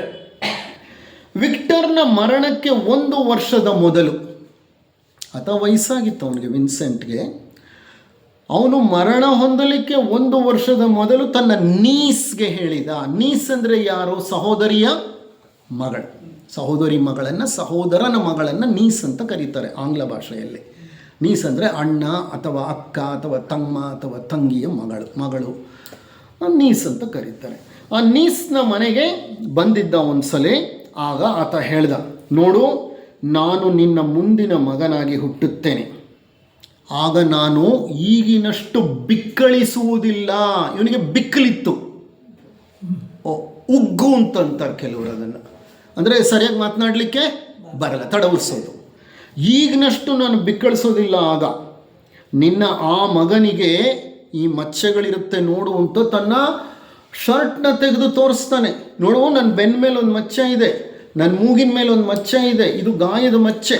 ನಾನು ಚಿಕ್ಕನ್ನಲ್ಲಿದ್ದಾಗ ನನಗೆ ಸರ್ಜರಿ ಮಾಡಿದರು. ಸರ್ಜರಿ ಮಾಡಾದ್ಮೇಲೆ, ಆಪ್ರೇಷನ್ ಮಾಡಾದ್ಮೇಲೆ ಈ 2 ಮಚ್ಚೆಗಳು ಇದೆ. ನೋಡು, ಮೂಗಿನ ಮೇಲೆ ಮಚ್ಚೆ ಇದೆಯಲ್ಲ, ಅದರ ಸುತ್ತಲೂ ಸೂಜಿಯಿಂದ ಚುಚ್ಚಿರುವಂಥ ಗುರುತುಗಳಿದೆ. ಇದೇ ಥರ ಮಚ್ಚೆಗಳಿರುತ್ತೆ ನೋಡು ನಿನ್ನ ಮಗನಿಗೆ, ನಾನು ನಿನ್ನ ಮಗನಾಗಿ ಹುಟ್ತೀನಿ ಅಂತ ಹೇಳ್ದ. ನೋಡು, ನನ್ನ ಮೂಗಿನ ಮೇಲಿನ ಈ ಗಾಯದ ಗುರುತು ಸಹ ಮುಂದಿನ ನನ್ನ ಜನ್ಮದಲ್ಲಿ ನೀನು ಗುರುತಿಸಬಹುದಾದ ಗುರುತಾಗಿರುತ್ತದೆ ಅಂತ ಹೇಳ್ದ. ಅಲ್ಲದೆ ಯಾಕಾಗಿ ಆತ ಆಕೆಯ ಮಗನಾಗಿ ಹುಟ್ಟಿ ಬರಬೇಕೆಂದು ಬಯಸುತ್ತಾನೆ ಅಂತ ಸಹ ಹೇಳ್ದ. ನಾನು ಯಾಕೆ ನಿನ್ನ ಹೊಟ್ಟೆಯಲ್ಲಿ ಮಗನಾಗಿ ಹುಟ್ಟಿ ಬರ್ತೀನಿ ಗೊತ್ತಾ? ನನಗೆ ಗೊತ್ತು, ನಿನ್ನ ಮಗನಾಗಿ ಹುಟ್ಟಿದರೆ ನೀನು ನನ್ನನ್ನು ಚೆನ್ನಾಗಿ ನೋಡ್ಕೊಳ್ತೀಯ. ನೀನು ಹೊರಗೆ ಹೋಗಿ ಮದ್ಯವನ್ನು ಕುಡಿದು ಬರುವುದಿಲ್ಲ ಅಂತ ನನಗೆ ಗೊತ್ತು. ಯಾಕೆಂದರೆ ಆ ಹೆಣ್ಣು ಮದ್ಯ ಕುಡಿತಿರಲಿಲ್ಲ, ಸಾರಾಯಿ ಕುಡಿತಿರಲಿಲ್ಲ. ನೀನು ಸಾರಾಯಿ ಕುಡಿಯೋದಿಲ್ಲ, ಮಕ್ಕಳನ್ನು ಚೆನ್ನಾಗಿ ನೋಡ್ಕೋತೀಯ ಅಂತ ಗೊತ್ತು. ಅದಕ್ಕೆ ನಾನು ನಿನ್ನ ಮಗುವಾಗಿ ಹುಟ್ತೀನಿ. ದುಃಖಕರ ಸಂಗತಿ ಏನಂದರೆ, ಅಲಾಸ್ಕಾದ ಎಸ್ಕಿಮೋ ಜನರಿಗೆ ಮದ್ಯ ಅಂದರೆ ಏನು ಅನ್ನೋದೇ ಗೊತ್ತಿರಲಿಲ್ಲ. ಅದನ್ನು ಪರಿಚಯ ಮಾಡಿದವರು ಯಾರು? ಈ ನಾಗರಿಕ ಅಮೇರಿಕನ್ನರು. ಸೋಕಾಲ್ಡ್ ನಾಗರಿಕರು ಅಂತ ಹೇಳ್ತಾರಲ್ಲ, ಇವ್ರು ಹೋಗಿ ಅಲ್ಲಿ ಏನು ಮಾಡಿದ್ರು? ಮದ್ಯವನ್ನು ಪರಿಚಯ ಮಾಡಿಕೊಟ್ಬಿಟ್ರು. ಮದ್ಯವನ್ನು ಪರಿಚಯ ಮಾಡಿಕೊಟ್ಟ ಮೇಲೆ ಅವರು ಅದೇ ನಶೆನಲ್ಲೇ ಅರ್ಧ ಕಾಲ ಕಳೀತಾ ಇದ್ರು. ಯಾಕಂದರೆ ಅವ್ರಿಗೆ ಬೇರೆ ಕೆಲಸ ಇಲ್ಲ. ಮೀನು ಹಿಡಿಯೋದು, ಮೀನು ಮಾರಾಟ ಮಾಡೋದು, ಮೀನನ್ನು ತಿನ್ನೋದು, ಮೀನಿನ ಎಣ್ಣೆ ದೀಪ, ಹಿಮದ ಒಂದು ಮನೆ, ಇಗ್ಲೂ ಅಂತಾರೆ, ಹಿಮದ ಇಗ್ಲೂ ಮನೆ, ಆ ಮನೆಯಲ್ಲಿ ವಾಸ ಮಾಡೋದು. ಆ ಕುರಿಗಳು ಮೇಕೆಗಳು, ಹಿಮ ಕುರಿಗಳು ಮೇಕೆಗಳು ಇರ್ತಲ್ಲ, ಅವುಗಳ ಚರ್ಮದಲ್ಲಿ ಬಟ್ಟೆಗಳನ್ನ ಹೊಂದ್ಕೊಳ್ಳೋದು. ಸ್ಲೆಡ್ಜ್ ಅಂತಾರೆ, ಈ ನಾಯಿಗಳು, ಹಿಮ ನಾಯಿಗಳು ಎಳ್ಕೊಂಡು ಹೋಗ್ತವೆ, ಆ ಸ್ಲೆಡ್ಜ್ಗಳಲ್ಲಿ ಕೂತ್ಕೊಂಡು ಹಿಮದ ಮೇಲೆ ಪ್ರಯಾಣ ಮಾಡೋದು. ಅವರು ಇನ್ನು ಬೇರೆ ಯಾವ ಆ್ಯಕ್ಟಿವಿಟೀಸು ಇಲ್ಲ. ಅವರು ಮದ್ಯದ ನಶೆಗೆ ಮಾರು ಹೋದರೂ ಬಹಳ ಜನ ಆ ವ್ಯಸನವನ್ನು ಅಂಟಿಸ್ಕೊಂಡ್ಬಿಟ್ರು. ಅದಕ್ಕೆ ಈತ ಹೇಳ್ತಾನೆ, ನಿನ್ನ ಹೊಟ್ಟೆಯಲ್ಲಿ ಹುಟ್ಟಿದರೆ ಆ ಪ್ರಾಬ್ಲಮ್ ಇರಲ್ಲ. ಇದೆಲ್ಲ ನಡೆದ ನಂತರ ವಿಕ್ಟರ್ ಮರಣ ಹೊಂದಿಬಿಟ್ಟ. ಆತ ಮೃತ ಹೊಂದಿದ 18 ತಿಂಗಳಿಗೆ ಚೊಟ್ಕಿನ್ ಸೆನ್ ಅಂದರೆ ಆತನ ಸಹೋದರಿಯ ಮಗಳಿಗೆ ಒಂದು ಗಂಡು ಮಗು ಹುಟ್ಟಿತು. ಆ ಮಗುವಿಗೆ ಕಾರ್ಲಿಸ್ ಅಂತ ಹೆಸರಿಟ್ಟರು ಇವರು. ಆ ಮಗುವಿನ ತಂದೆ ತಾಯಿಗೆ ಚೆನ್ನಾಗಿ ಗೊತ್ತಾಗೋಯ್ತು, ಈ ಮಗು ಮತ್ಯಾರೂ ಅಲ್ಲ, ವಿಕ್ಟರ್ನ ಪುನರ್ಜನ್ಮ. ಯಾಕಂದರೆ ಈ ಮಗುವಿನ ಬೆನ್ನು ಮತ್ತು ಮೂಗಿನ ಮೇಲೆ ಅದೇ ಮಚ್ಚೆಗಳು, ಅದೇ ಗುರುತುಗಳು ಇದೆ. ವಿಕ್ಟರ್ಗೆ ಹೇಗಿತ್ತೋ ಹಾಗೆ ಗುರುತುಗಳಿವೆ. ವಿಕ್ಟರ್ ಮರಣಕ್ಕಿಂತ ಮೊದಲು ಯಾವ ಗಾಯದ ಗುರುತುಗಳನ್ನು ತೋರಿಸಿ ಏನು ಹೇಳಿದ್ದನೋ ಅದರಂತೆಯೇ ನಡೆದಿತ್ತು. ಆ ಮಗುವಿಗೆ 13 ತಿಂಗಳಾದಾಗ ಮಗುವಿನ ತಾಯಿ ಮಗುವಿಗೆ ತನ್ನ ಹೆಸರಾದ ಕಾರ್ಲಿಸ್ಸನ್ನು ಹೇಳುವಂತೆ ಪ್ರಯತ್ನಿಸಿದಳು. ಮಗುವಿಗೆ ಹೆಸರು ಹೇಳಿಕೊಟ್ಲು, ನೋಡು ನಿನ್ನ ಹೆಸರು ಕಾರ್ಲಿಸ್, ಇನ್ಮೇಲಿಂದ ನಿನ್ನ ಹೆಸರು ಏನಂತ ಯಾರಾದರೂ ಕೇಳಿದ್ರೆ ಏನು ಹೇಳಬೇಕು? ಕಾರ್ಲಿಸ್ ಅಂತ. ಆಗ ಆ ಮಗು ತನ್ನ ಕಡೆಗೆ ಕೈ ಬೆರಳನ್ನು ತೋರಿಸ್ತಾ ಹೇಳಿತ್ತು, ನಾನು ಕೋಡಿ, ನಾನು ಕಾರ್ಲಿಸ್ ಅಲ್ಲ. ಅದು ವಿಕ್ಟರ್ನ ಬುಡಕಟ್ಟಿನ ಹೆಸರಾಗಿತ್ತು. ಕಾರ್ಕೋಡಿ, ನನ್ನ ಹೆಸರು ಕಾರ್ಕೋಡಿ, ನಾನು ಕಾರ್ಲಿಸ್ ಅಲ್ಲ. ಏನು ಕಾರ್ಕೋಡಿ ಅಂದರೆ, ವಿಕ್ಟರ್ ಯಾವ ಬುಡಕಟ್ಟಿಗೆ ಸೇರಿದ್ನೋ ಆ ಬುಡಕಟ್ಟಿನ ಹೆಸರೇನೋ ಕಾರ್ಕೋಡಿ. ಯಾರೇ ಇವನನ್ನು ಕಾರ್ಲಿಸ್ ಅಂತ ಕರೆದ್ರೂ ಇವನು ಅಲ್ಲ, ನಾನು ಕಾಕೋಡಿ ಅಂತಲೇ ತಿದ್ದುತ್ತಾ ಇದ್ದ. ಇವನಿಗೆ ಈ ಹೆಸರು ಯಾರು ಹೇಳಿಕೊಟ್ರು ಗೊತ್ತಿಲ್ಲ. ಹಿಂದಿನ ಜನ್ಮದ ನೆನಪು ಈಗಲೂ ಫಾಲೋ ಮಾಡ್ಕೊಂಡು ಬಂದಿದೆ. ಹಿಂದಿನ ಜನ್ಮದಲ್ಲಿ ನಾನು ಇಂಥ ಬುಡಕಟ್ಟಿಗೆ ಸೇರಿದ್ದೆ, ನಾನು ಕಾರ್ಲಿಸ್ ಅಲ್ಲ ನಾನು ಅಂತ. ಅವನ ಚಿಕ್ಕಮ್ಮ ಒಬ್ಬರು ಬಹಳ ವರ್ಷಗಳ ನಂತರ ಈ ಮಗುವಿನ ತಾಯಿಯನ್ನು ಭೇಟಿ ಮಾಡಲು ಬಂದರು. ಅವನ ಚಿಕ್ಕಮ್ಮ, ಸಂಬಂಧದಲ್ಲಿ ಚಿಕ್ಕಮ್ಮ ಹಾಕ್ತಾರೆ. ಅವರು ಈ ಮಗುವನ್ನು ನೋಡಲಿಕ್ಕೆ ಅಂತ ಬರ್ತಾರೆ. ಆಗ ಇವನ ತಾಯಿ ಚೊಟ್ಕಿನ್ ಆಕೆಗೆ ನಡೆದ ವಿಷಯ ತಿಳಿಸಿ ಹೇಳ್ತಾಳೆ, ಚಿಕ್ಕಮ್ಮ ನೋಡು, ಕಾರ್ಲಿಸ್ ಮತ್ಯಾರೂ ಅಲ್ಲ, ಅದು ವಿಕ್ಟರ್ನ ಮರುಜನ್ಮ. ಯಾಕೆ ಅಂದರೆ ವಿಕ್ಟರ್ ಮೊದಲೇ ಹೇಳಿದ್ದ ನನಗೆ ನಿನ್ನ ಹೊಟ್ಟೆಯಲ್ಲಿ ಹುಟ್ಟು ಬರ್ತೀನಿ ಅಂತ. ಆಗ ಚಿಕ್ಕಮ್ಮ ಹೇಳಿದ್ಲು, ಈ ವಿಷಯ ನನಗೆ ಮೊದಲೇ ಗೊತ್ತಿತ್ತು. ವಿಕ್ಟರ್ ಮರಣದ ನಂತರ ನನಗೊಂದು ಕನಸು ಬಿದ್ದಿತ್ತು. ಆ ಕನಸಿನಲ್ಲಿ ವಿಕ್ಟರ್ ನನಗೆ ಪ್ರತ್ಯಕ್ಷವಾಗಿ ಹೇಳಿದ್ದ, ನಾನು ಈಗ ಚೊಟ್ಕಿನ್ ಸೆನ್ಲ ಗರ್ಭದಲ್ಲಿ ಪುನರ್ಜನ್ಮವನ್ನು ಹೊಂದ್ತಾ ಇದ್ದೇನೆ, ಆಕೆಯ ಮಗನಾಗ್ತೇನೆ ಅಂತ. ಚಿಕ್ಕಮ್ಮ ಇರೋದು ಭಾಳ ದೂರ ಅಂದರೆ ದೂರ. ಅಲ್ಲಿಂದ ಇಲ್ಲಿ ಬಂದಿದ್ದಾಳೆ, ಮಗುವನ್ನು ನೋಡ್ಲಿಕ್ಕೆ ಬಂದಿದ್ದಾಳೆ. ನೀನು ಹೇಳೋಕ್ಕಿಂತ ಮೊದಲೇ ನನಗೆ ಗೊತ್ತಿತ್ತು. ನನಗೆ ಕನಸಿನಲ್ಲಿ ಬಂದು ಆತ ಮರಣ ಹೊಂದಿದ ಮೇಲೆ ನನ್ನ ಕನಸಿನಲ್ಲಿ ಬಂದು ಹೇಳಿದ್ದ, ನಾನು ಚೊಟ್ಕಿನ್ಲ ಗರ್ಭದಲ್ಲಿ ನಾನು ಹುಟ್ಟುತ್ತೇನೆ ಅಂತ. ಕಾರ್ಲಿಸ್ಗೆ 2 ವರ್ಷ ವಯಸ್ಸಾಗಿದ್ದಾಗ ಆತ ತನ್ನ ತಾಯಿಯೊಂದಿಗೆ ಪಕ್ಕದ ಒಂದು ಊರಿಗೆ ಹೋಗಿದ್ದ. 2 ವರ್ಷ ವಯಸ್ಸಿಗೆ ಪಕ್ಕದ ಒಂದು ಹಳ್ಳಿಗೆ ಹೋಗ್ತಾರೆ. ಆಗ ಅನಿರೀಕ್ಷಿತವಾಗಿ ಅವರು ಒಬ್ಬ ಯುವತಿಯನ್ನು ಭೇಟಿ ಮಾಡ್ತಾರೆ. ಯಾರೋ ಒಂದು ಯುವತಿ ಅನ್ಎಕ್ಸ್ಪೆಕ್ಟೆಡ್ಲಿ ಭೇಟಿ ಮಾಡ್ತಾರೆ. ತಕ್ಷಣ ಕಾರ್ಲಿಸ್ ಆಕೆಯನ್ನು ಹೆಸರು ಹಿಡಿದು ಕರೆದ. ಇವನು ಯಾವತ್ತೂ ಅವ್ರಿಗೆ ಹೋದವನಲ್ಲ, ಆ ಹುಡುಗಿನೇ ನೋಡೇ ಇಲ್ಲ ಇವನು. ಆ ಹುಡುಗಿಯನ್ನು ಗುರುತಿಸಿ ಆ ಹುಡುಗಿಯ ಹೆಸರು ಹೇಳಿದ. ಅವನಿಗೆ ಬಹಳ ಸಂತೋಷ ಆಯಿತು ಆಕೆಯನ್ನು ನೋಡಿ. ಆಕೆಯ ಹೆಸರಿಡಿದು ಆಕೆಯನ್ನು ಕರೆಯುತ್ತಾ ಕುಣಿಯಲು ಪ್ರಾರಂಭಿಸಿದ.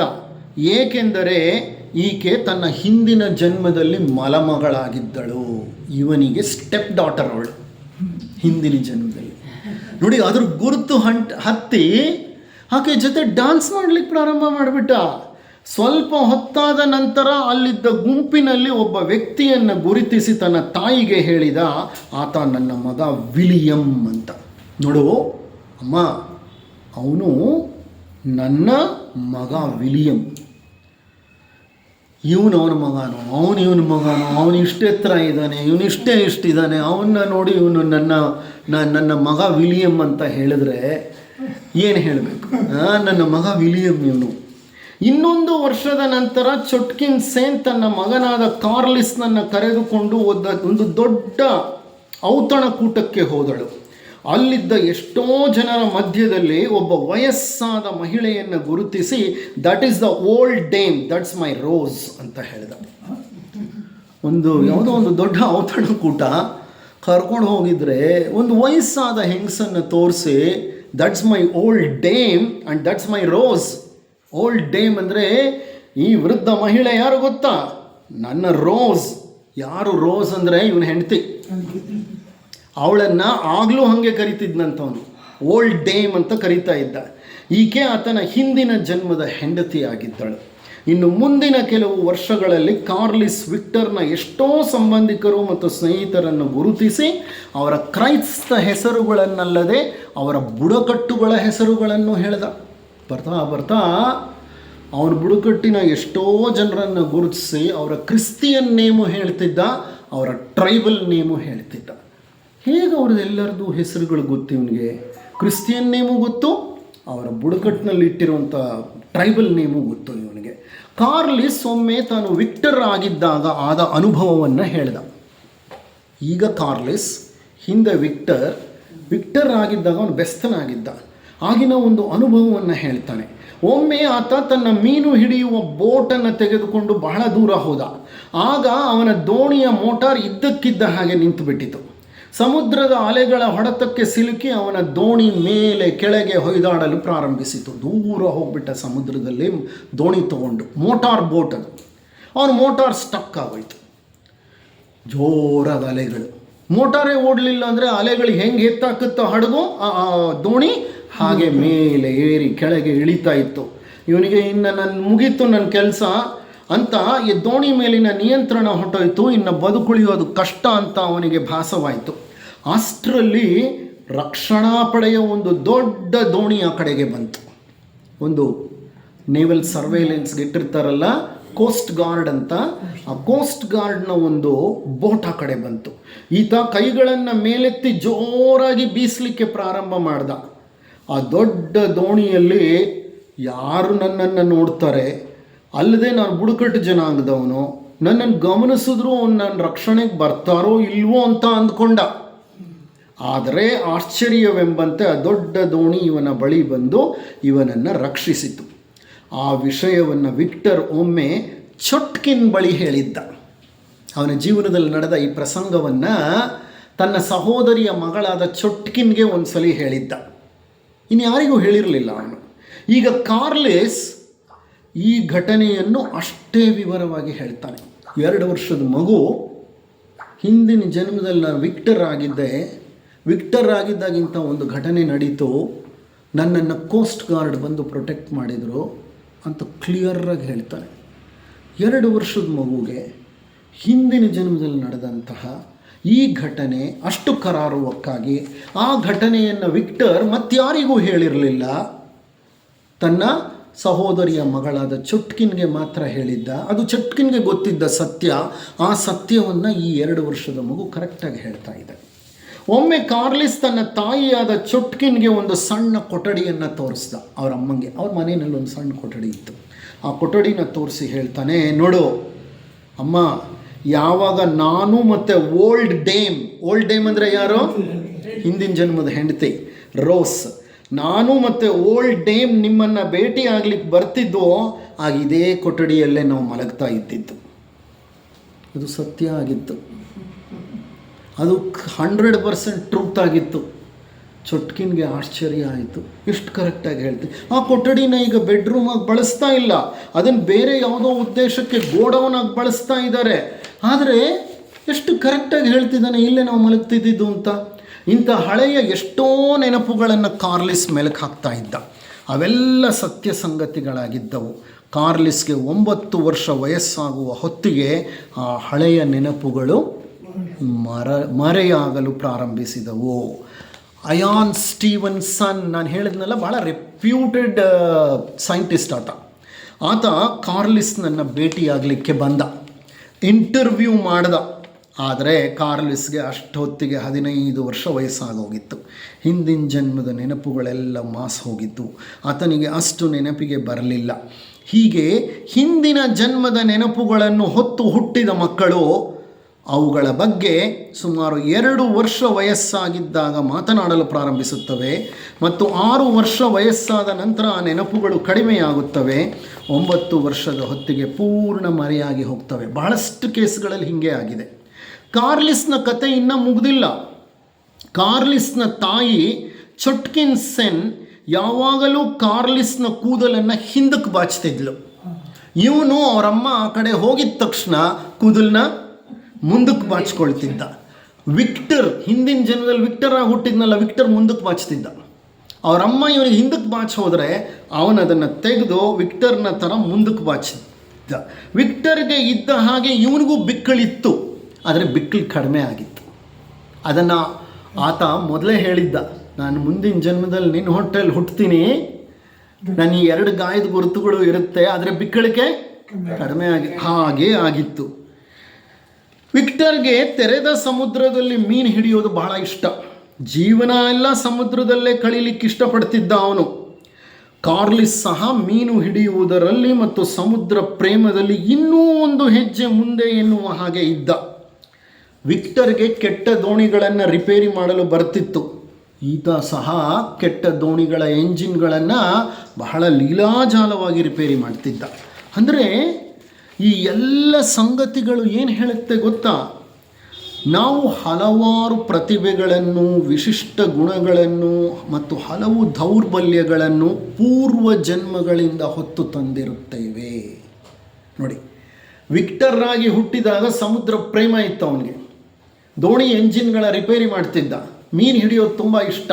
ಹೆಚ್ಚು ಕಾಲ ಸಮುದ್ರದಲ್ಲಿ ಕಳೀತಿದ್ದ. ಈ ಜನ್ಮದಲ್ಲಿ ಆ ಎಲ್ಲ ಅಭ್ಯಾಸಗಳನ್ನು ಇನ್ನೊಂದು ಸ್ಟೆಪ್ ಮೇಲಕ್ಕೆ ತೊಗೊಂಡೋಗಿದ್ದ. ಇನ್ನೊಂದು ಸ್ವಲ್ಪ ಪರಿಣತಿ ಬಂದಿತ್ತು ಅವನಿಗೆ. ದೌರ್ಬಲ್ಯಗಳು ಹಾಗೆ. ಹಿಂದಿನ ಜನ್ಮದಲ್ಲಿ ಏನು ದೌರ್ಬಲ್ಯಗಳಿತ್ತೋ ಆ ದೌರ್ಬಲ್ಯಗಳೇನಾಗುತ್ತೆ, ನಮ್ಮನ್ನು ಹಿಂತಿರುಗಿ ಬರುತ್ತವೆ. ನಾವು ಕರೆಕ್ಟ್ ಮಾಡ್ಕೊಳ್ಳಿಲ್ಲ ಅಂದರೆ ಅವು ಕಂಟಿನ್ಯೂ ಆಗುತ್ತೆ. ಕರೆಕ್ಟ್ ಮಾಡಿಕೊಂಡ್ರೆ ಆ ದೌರ್ಬಲ್ಯಗಳು ಸರಿ ಹೋಗುತ್ತೆ. ನಮ್ಮ ಎಲ್ಲ ಗುಣಗಳು, ಲಕ್ಷಣಗಳು, ಪ್ರತಿಭೆಗಳು, ದೌರ್ಬಲ್ಯಗಳು, ಇಷ್ಟಗಳು ನಮ್ಮ ಈಗಿನ ತಂದೆ ತಾಯಿಯರಿಂದ ಮಾತ್ರ ಬಂದಿದೆ ಅಂತ ಅಂದ್ಕೊಂಡ್ರೆ ಅದು ತಪ್ಪು. ನಮ್ಮೆಲ್ಲ ಗುಣಗಳು, ನಮ್ಮೆಲ್ಲ ದೌರ್ಬಲ್ಯಗಳು ಈಗಿನ ತಂದೆ ತಾಯಿಗಳಿಂದ ಮಾತ್ರ ಬಂದಿದೆ ಅಂತ ಅನ್ಕೋಬಾರ್ದು. You are a product of your past. Past does not include the past of only this life. It may include the past of all past lives. ಎಲ್ಲ ಹಿಂದಿನ ಜನ್ಮಗಳ ಮೆರಿಟ್ಗಳು, ಡಿಮೆರಿಟ್ಗಳು, ವೀಕ್ನೆಸ್ಗಳು, ಸ್ಟ್ರೆಂತ್ಗಳು, ಇಡಿಯೋಸಿಂಕ್ರಸಿಗಳು, ಯುನೀಕ್ ಕ್ಯಾರೆಕ್ಟರಿಸ್ಟಿಕ್ಗಳು ಅವೆಲ್ಲ ಫಾಲೋ ಮಾಡ್ಕೊಂಡು ಬಂದಿರ್ತವೆ ನಮ್ಮನ್ನು. You are nothing but a product of your past. ನಿಮ್ಮ ಹಿಂದಿನ ಎಷ್ಟೋ ಜನ್ಮಗಳು ನಿಮ್ಮನ್ನು ಈ ಜನ್ಮದಲ್ಲಿ ಈ ರೂಪ, ಈ ಸ್ವರೂಪ, ಈ ಭಾವ, ಇದಕ್ಕೆ ಕಾರಣವಾಗಿರುತ್ತೆ. ಬರೀ ಹಿಂದಿನ ಜನ್ಮಗಳೇ ಕಾರಣ ಅಲ್ಲ, ಈಗಿನ ತಂದೆ ತಾಯಿಗಳು ಕಾರಣ ಇರ್ತಾರೆ. ಜೊತೆಗೆ ನಾವು ಬೆಳೀತಾ ಇರುವಂತಹ ಇಂದಿನ ಪರಿಸರವೂ ಕಾರಣ ಇರುತ್ತೆ. ಇದೊಂದು complex, multifactorial. You are a product of all these things. ಹಿಂದಿನ ಜನ್ಮದ ಎಲ್ಲ ಸಂಸ್ಕಾರಗಳು, ಇಂದಿನ ತಂದೆ ತಾಯಿಗಳ ಮಧ್ಯೆ ಬೆಳೆದಿರೋದ್ರಿಂದ ಅವರ ಗುಣಗಳು, ನೀನಾಗಿ ಪರಿಸರದಲ್ಲಿ ಅನುಭವದ ಮೂಲಕ ಕಲಿತ್ಕೊಂಡಿರುವಂತಹ ಗುಣಗಳು, ದೌರ್ಬಲ್ಯಗಳು ಎಲ್ಲ ಸೇರಿ ನೀನಾಗಿರ್ತೀಯ. ಮತ್ತೊಂದು ಮುಖ್ಯವಾದ ವಿಷಯ, ತಂದೆ ತಾಯಿಗಳು ಶರೀರವನ್ನು ಕೊಡ್ತಾರೆ ಅಷ್ಟೇ, ಆತ್ಮವನ್ನು ಅವ್ರು ಕೊಡಲ್ಲ. ಆತ್ಮ ಎಷ್ಟೋ ಜನ್ಮಗಳಿಂದ ಪ್ರಯಾಣ ಮಾಡ್ತಾ ಇರುತ್ತೆ. Okay, so please understand, your children are not children. You did not give birth to them, they just pass through you. ಹಾಗಾಗಿ ಮಕ್ಕಳ ಮೇಲೆ ದೌರ್ಜನ್ಯವನ್ನು ಮಾಡಲಿಕ್ಕೆ ಹೋಗಬಾರ್ದು. ಅವರಿಗೆ ಅವರದೇ ಆದ ಸಂಸ್ಕಾರಗಳಿರ್ತವೆ. ಎಷ್ಟೋ ಸಂದರ್ಭಗಳಲ್ಲಿ ಮಕ್ಕಳ ಆತ್ಮ ನಮಗಿಂತ ಹೆಚ್ಚಾಗಿ ಬೆಳೆದಿರುತ್ತವೆ. ಎಷ್ಟೋ ಸಂದರ್ಭಗಳಲ್ಲಿ ಬಹಳ ಹೆಚ್ಚಾಗಿ ಬೆಳೆದಿರ್ತವೆ. ಅದು ಬೆಳೆದ ಆತ್ಮ ಇರ್ಬೋದು. ಆತ್ಮ ಶಾಶ್ವತವಾಗಿ ಪ್ರಯಾಣ ಮಾಡ್ತಾ ಬರ್ತಾ ಇದೆ. ಇಂದಿನ ತಂದೆ ತಾಯಿಗಳು ನಿಮ್ಮ ಶರೀರಕ್ಕೆ ಜನ್ಮವನ್ನು ನೀಡಿದ್ದಾರೆ ಅಷ್ಟೇ. ಇಯಾನ್ ಸ್ಟೀವನ್ಸನ್ ವಿಕ್ಟರ್ನಲ್ಲಿದ್ದ ಗಾಯದ ಮಚ್ಚೆಗಳನ್ನು ಅಧ್ಯಯನ ಮಾಡ್ತಾನೆ. ಇಯಾನ್ ಸ್ಟೀವನ್ಸನ್ ಇಷ್ಟಕ್ಕೆ ಬಿಡಲ್ಲ. ಇದಕ್ಕೆ ಯಾವುದಾದ್ರೂ ಹಾರ್ಡ್ ಎವಿಡೆನ್ಸ್ ಬೇಕು ಅಂತ ಇವನ ಮೈ ಮೇಲೆ, ಕಾರ್ಲಿಸ್ನ ಮೈ ಮೇಲೆ ಮಚ್ಚೆಗಳಿದೆಯಲ್ಲ, ಗಾಯದ ಮಚ್ಚೆಗಳು, ಅದನ್ನು ಸ್ಟಡಿ ಮಾಡ್ತಾನೆ. ಹಾಸ್ಪಿಟಲ್ಗೆ ಹೋಗಿ ಹಾಸ್ಪಿಟಲ್ನಲ್ಲಿ ವಿಕ್ಟರ್ನ ರೆಕಾರ್ಡ್ಸ್ ತೆಗೆಸ್ತಾನೆ. ಅವನಿಗೆ ಸರ್ಜರಿ ಆಗಿದ್ದು, ಅವನ ಗಾಯದ ಗುರುತಿನ ವಿವರ ಎಲ್ಲ ಅವನಿಗಲ್ಲಿ ಸಿಕ್ಕುತ್ತೆ. ಈಗ ಇವನ ಬೆನ್ನ ಮೇಲೆ, ಮೂಗಿನ ಮೇಲಿರೋ ಗಾಯದ ಗುರುತುಗಳನ್ನು ಅಲ್ಲಿರುವಂಥ ಹಾಸ್ಪಿಟಲ್ ರೆಕಾರ್ಡ್ಸ್, ವಿಕ್ಟರ್ದು ಹಾಸ್ಪಿಟಲ್ ರೆಕಾರ್ಡ್ಸು, ಕಾರ್ಲಿಸ್ದಲ್ಲ, ವಿಕ್ಟರ್ನ ಹಾಸ್ಪಿಟಲ್ ರೆಕಾರ್ಡ್ಸ್ ಜೊತೆ ಕಂಪೇರ್ ಮಾಡ್ತಾನೆ, ಮ್ಯಾಚ್ ಮಾಡ್ತಾನೆ. ನೋಡಿದರೆ ಬಹಳ ಮಟ್ಟಿಗೆ ಹೋಲಿಕೆಗಳಿರುತ್ತೆ. ಈ ಮಗುವಿನ ಮೇಲೆ ಮಚ್ಚೆಗಳು ಯಾಕೆ ಬಂತು? ಸರ್ಜರಿ ಆಗಿಲ್ಲ, ಯಾರೋ ಹೊಡೆದ ಗಾಯಗಳಲ್ಲ, ಬರ್ತ್ ಮಾರ್ಕ್ಸ್. ಅದು ಬರ್ತ್ ಮಾರ್ಕ್ಸ್ ಅಂದರೆ ಹುಟ್ಟಿದಾಗಲೇ ಇರುವಂಥ ಮಚ್ಚೆಗಳು, ಹಿಂದಿನ ಜನ್ಮದಿಂದ ಈ ಜನ್ಮಕ್ಕೆ ಬಂದಂಥ ಮಚ್ಚೆಗಳು. ಇದಕ್ಕೆ ಸಂಬಂಧಪಟ್ಟ ಹಾಗೂ ಸಾಕಷ್ಟು ಪುನರ್ಜನ್ಮದ ಕೆಲವು ನಿದರ್ಶನಗಳು, ಕೇಸ್ ಸ್ಟಡಿಗಳು ಇದೆ. ಮುಂದೆ ನೋಡೋಣ, ಮುಂದಿನ ಕೆಲವು ನಿದರ್ಶನಗಳನ್ನು ತಗೊಂಡಾಗ ಅದು ಬರುತ್ತೆ. ಹಿಂದಿನ ಜನ್ಮದಲ್ಲಿ ಆದಂತಹ ಗಾಯದ ಅಥವಾ ಪೆಟ್ಟಿನ ಗುರುತುಗಳು ಈ ಜನ್ಮದಲ್ಲೂ ಫಾಲೋ ಮಾಡ್ತವೆ, ಕ್ಯಾರಿ ಫಾರ್ವರ್ಡ್ ಆಗುತ್ತೆ. ಅದಕ್ಕೆ ಸಂಬಂಧಪಟ್ಟ ನಿದರ್ಶನಗಳು ಮುಂದೆ ಸಿಕ್ಕುತ್ತೆ. ಇಷ್ಟು ಹೇಳ್ತಾ ನಾನು ಈ 2 ಕೇಸ್ ಸ್ಟಡಿಗಳನ್ನು ನಿಮ್ಮ ಮುಂದೆ ಇಟ್ಟಿದ್ದೀನಿ. ಇವೆರಡನ್ನೂ ವಿಜ್ಞಾನಿಗಳು ಅಧ್ಯಯನ ಮಾಡಿದರೆ, ಇಷ್ಟು ಮಾತ್ರಕ್ಕೆ ಅವರು ಪುನರ್ಜನ್ಮ ಇದೆ ಅಂತ ನಂಬಲ್ಲ. ಆದರೆ ಪುನರ್ಜನ್ಮ ಇದೆ ಅಂತ ಹೇಳಲು ಸಾಕಷ್ಟು ಸಾಕ್ಷ್ಯಗಳು ಸಿಗ್ತಾ ಇವೆ.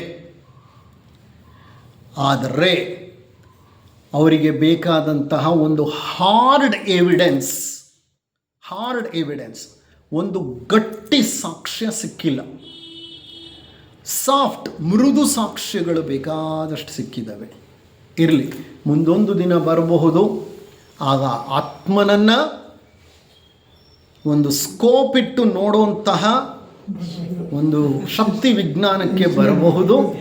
ಆ ಆತ್ಮ ಗರ್ಭದ ಒಳಗೆ ಹೋಗಿ ಸೇರ್ತಿರೋದನ್ನು ಪಿಕ್ಚರ್ ತೆಗೆದು ತೋರಿಸಬಹುದು, ಗೊತ್ತಿಲ್ಲ. ಸಾಧ್ಯವಿದೆಯೋ ಸಾಧ್ಯವಿಲ್ಲ, ಬಟ್ ವಿಜ್ಞಾನಕ್ಕೆ ಅಂತಹ ಒಂದು ಸಾಕ್ಷ್ಯ ಬೇಕಾಗಿದೆ. ಬರ್ಬೋದು ಅಂಥ ದಿನಗಳು. ಬಿಕಾಸ್ ಎಷ್ಟೋ ಬೆಳವಣಿಗೆ ಆಗೋಗಿದೆ ವಿಜ್ಞಾನದಲ್ಲಿ. ರೋಬೋಟ್ ಮಾಡುತ್ತೆ, ಹೌದು, ರೋಬೋಟಿಕ್ ಸರ್ಜರೀಸು ಯಾವ ಮಟ್ಟದ ಬೆಳವಣಿಗೆ ಆಗ್ತಾ ಇದೆ. ಇರಲಿ, ನೋಡೋಣ ಮುಂದೆ ಅಂತಹ ಒಂದು ಕಾಲನೂ ಬರಬಹುದು. ಆಗ ವಿಜ್ಞಾನ 100% ಪುನರ್ಜನ್ಮವನ್ನು ಒಪ್ಪಿಕೊಳ್ಳೇಬೇಕಾಗತ್ತೆ, ಅಂತಹ ಒಂದು ಸಾಕ್ಷ್ಯಗಳು ಸಿಕ್ಕಾಗ. ಇಷ್ಟು ಹೇಳ್ತಾ ಇಂದಿನ ಈ ಉಪನ್ಯಾಸವನ್ನು ಅಥವಾ ಸತ್ಸಂಗವನ್ನು ಮುಕ್ತಾಯ ಮಾಡ್ತೇನೆ. ನೋಡಿ, ಪುನರ್ಜನ್ಮ ಇದೆ ಅನ್ನೋಕ್ಕೆ ನಿದರ್ಶನಗಳು ಹೌದು, ಆದರೆ ಪುನರ್ಜನ್ಮದ ಬೆಳಕಿನಲ್ಲಿ ನಮ್ಮ ಜೀವನ ಹೇಗಿರಬೇಕು? ಪುನರ್ಜನ್ಮ ಇದೆ ಅಂತ ಗೊತ್ತಾದ ಮೇಲೆ ನಮ್ಮ ಜೀವನ ಹೇಗಿರಬೇಕು? ಇಂಪ್ರೂವ್ಮೆಂಟ್ ಆಗ್ತಾ ಹೋಗಬೇಕು. ಅದನ್ನು ನಾನು ನಿಮಗೆ ಬಿಡ್ತೇನೆ. ಈ ಪ್ರಶ್ನೆ ನಾವು ಹಾಕ್ಕೋಬೇಕು. ಕರ್ಮ ಇದೆ, ಪುನರ್ಜನ್ಮ ಇದೆ ಅಂತ, ಅದಕ್ಕೆ ಬೇಕಾದ ನಿದರ್ಶನಗಳಿದೆ ಅಂತ ನಾವು ತಿಳ್ಕೊಂಡ ಮೇಲೆ ನಮ್ಮ ಇಂದಿನ ಜನ್ಮ ಹೇಗೆ ನಡ್ಕೊಂಡು ಹೋಗ್ಬೇಕು, how to design our life, ಹೇಗೆ ರೂಢಿಸ್ಕೊಳ್ಬೇಕು ನಮ್ಮ ಜೀವನನ. ಇದು ಜಸ್ಟ್ ಓದ್ಬಿಟ್ಟು ಇದು ವಿಜ್ಞಾನ ಅಲ್ಲ, ಅದು ಹೇಳಿದ್ದಾರೆ, ಮಾಹಿತಿ ಇದೆ, ಅಷ್ಟೇ ಅಲ್ಲ. ಇಷ್ಟೆಲ್ಲ ತಿಳ್ಕೊಂಡ ನಂತರ ನಮ್ಮಲ್ಲಿ ಎಂಥ ಬದಲಾವಣೆಗಳು ಆಗಬೇಕು ಅನ್ನೋದನ್ನು ನಾವು ಆಲೋಚನೆ ಮಾಡಬೇಕಾಗ್ತದೆ. ಇಷ್ಟು ಹೇಳ್ತಾ ಈ ಸತ್ಸಂಗವನ್ನು ಮುಕ್ತಾಯ ಮಾಡ್ತಾ ಇದ್ದೇನೆ. ಈಗ ಶಾಂತಿ ಮಂತ್ರವನ್ನು ಹೇಳ್ತಾ ಈ ಸತ್ಸಂಗವನ್ನು ಮುಕ್ತಾಯ ಮಾಡೋಣ. ಕುಳಿತುಕೊಂಡು ಹೇಳ್ತೀರಾ, ನಿಂತ್ಕೊಂಡು ಹೇಳ್ತೀರಾ ಸರ್? ಕುಳಿತುಕೊಂಡೇ ಹೇಳ್ತೀರಿ.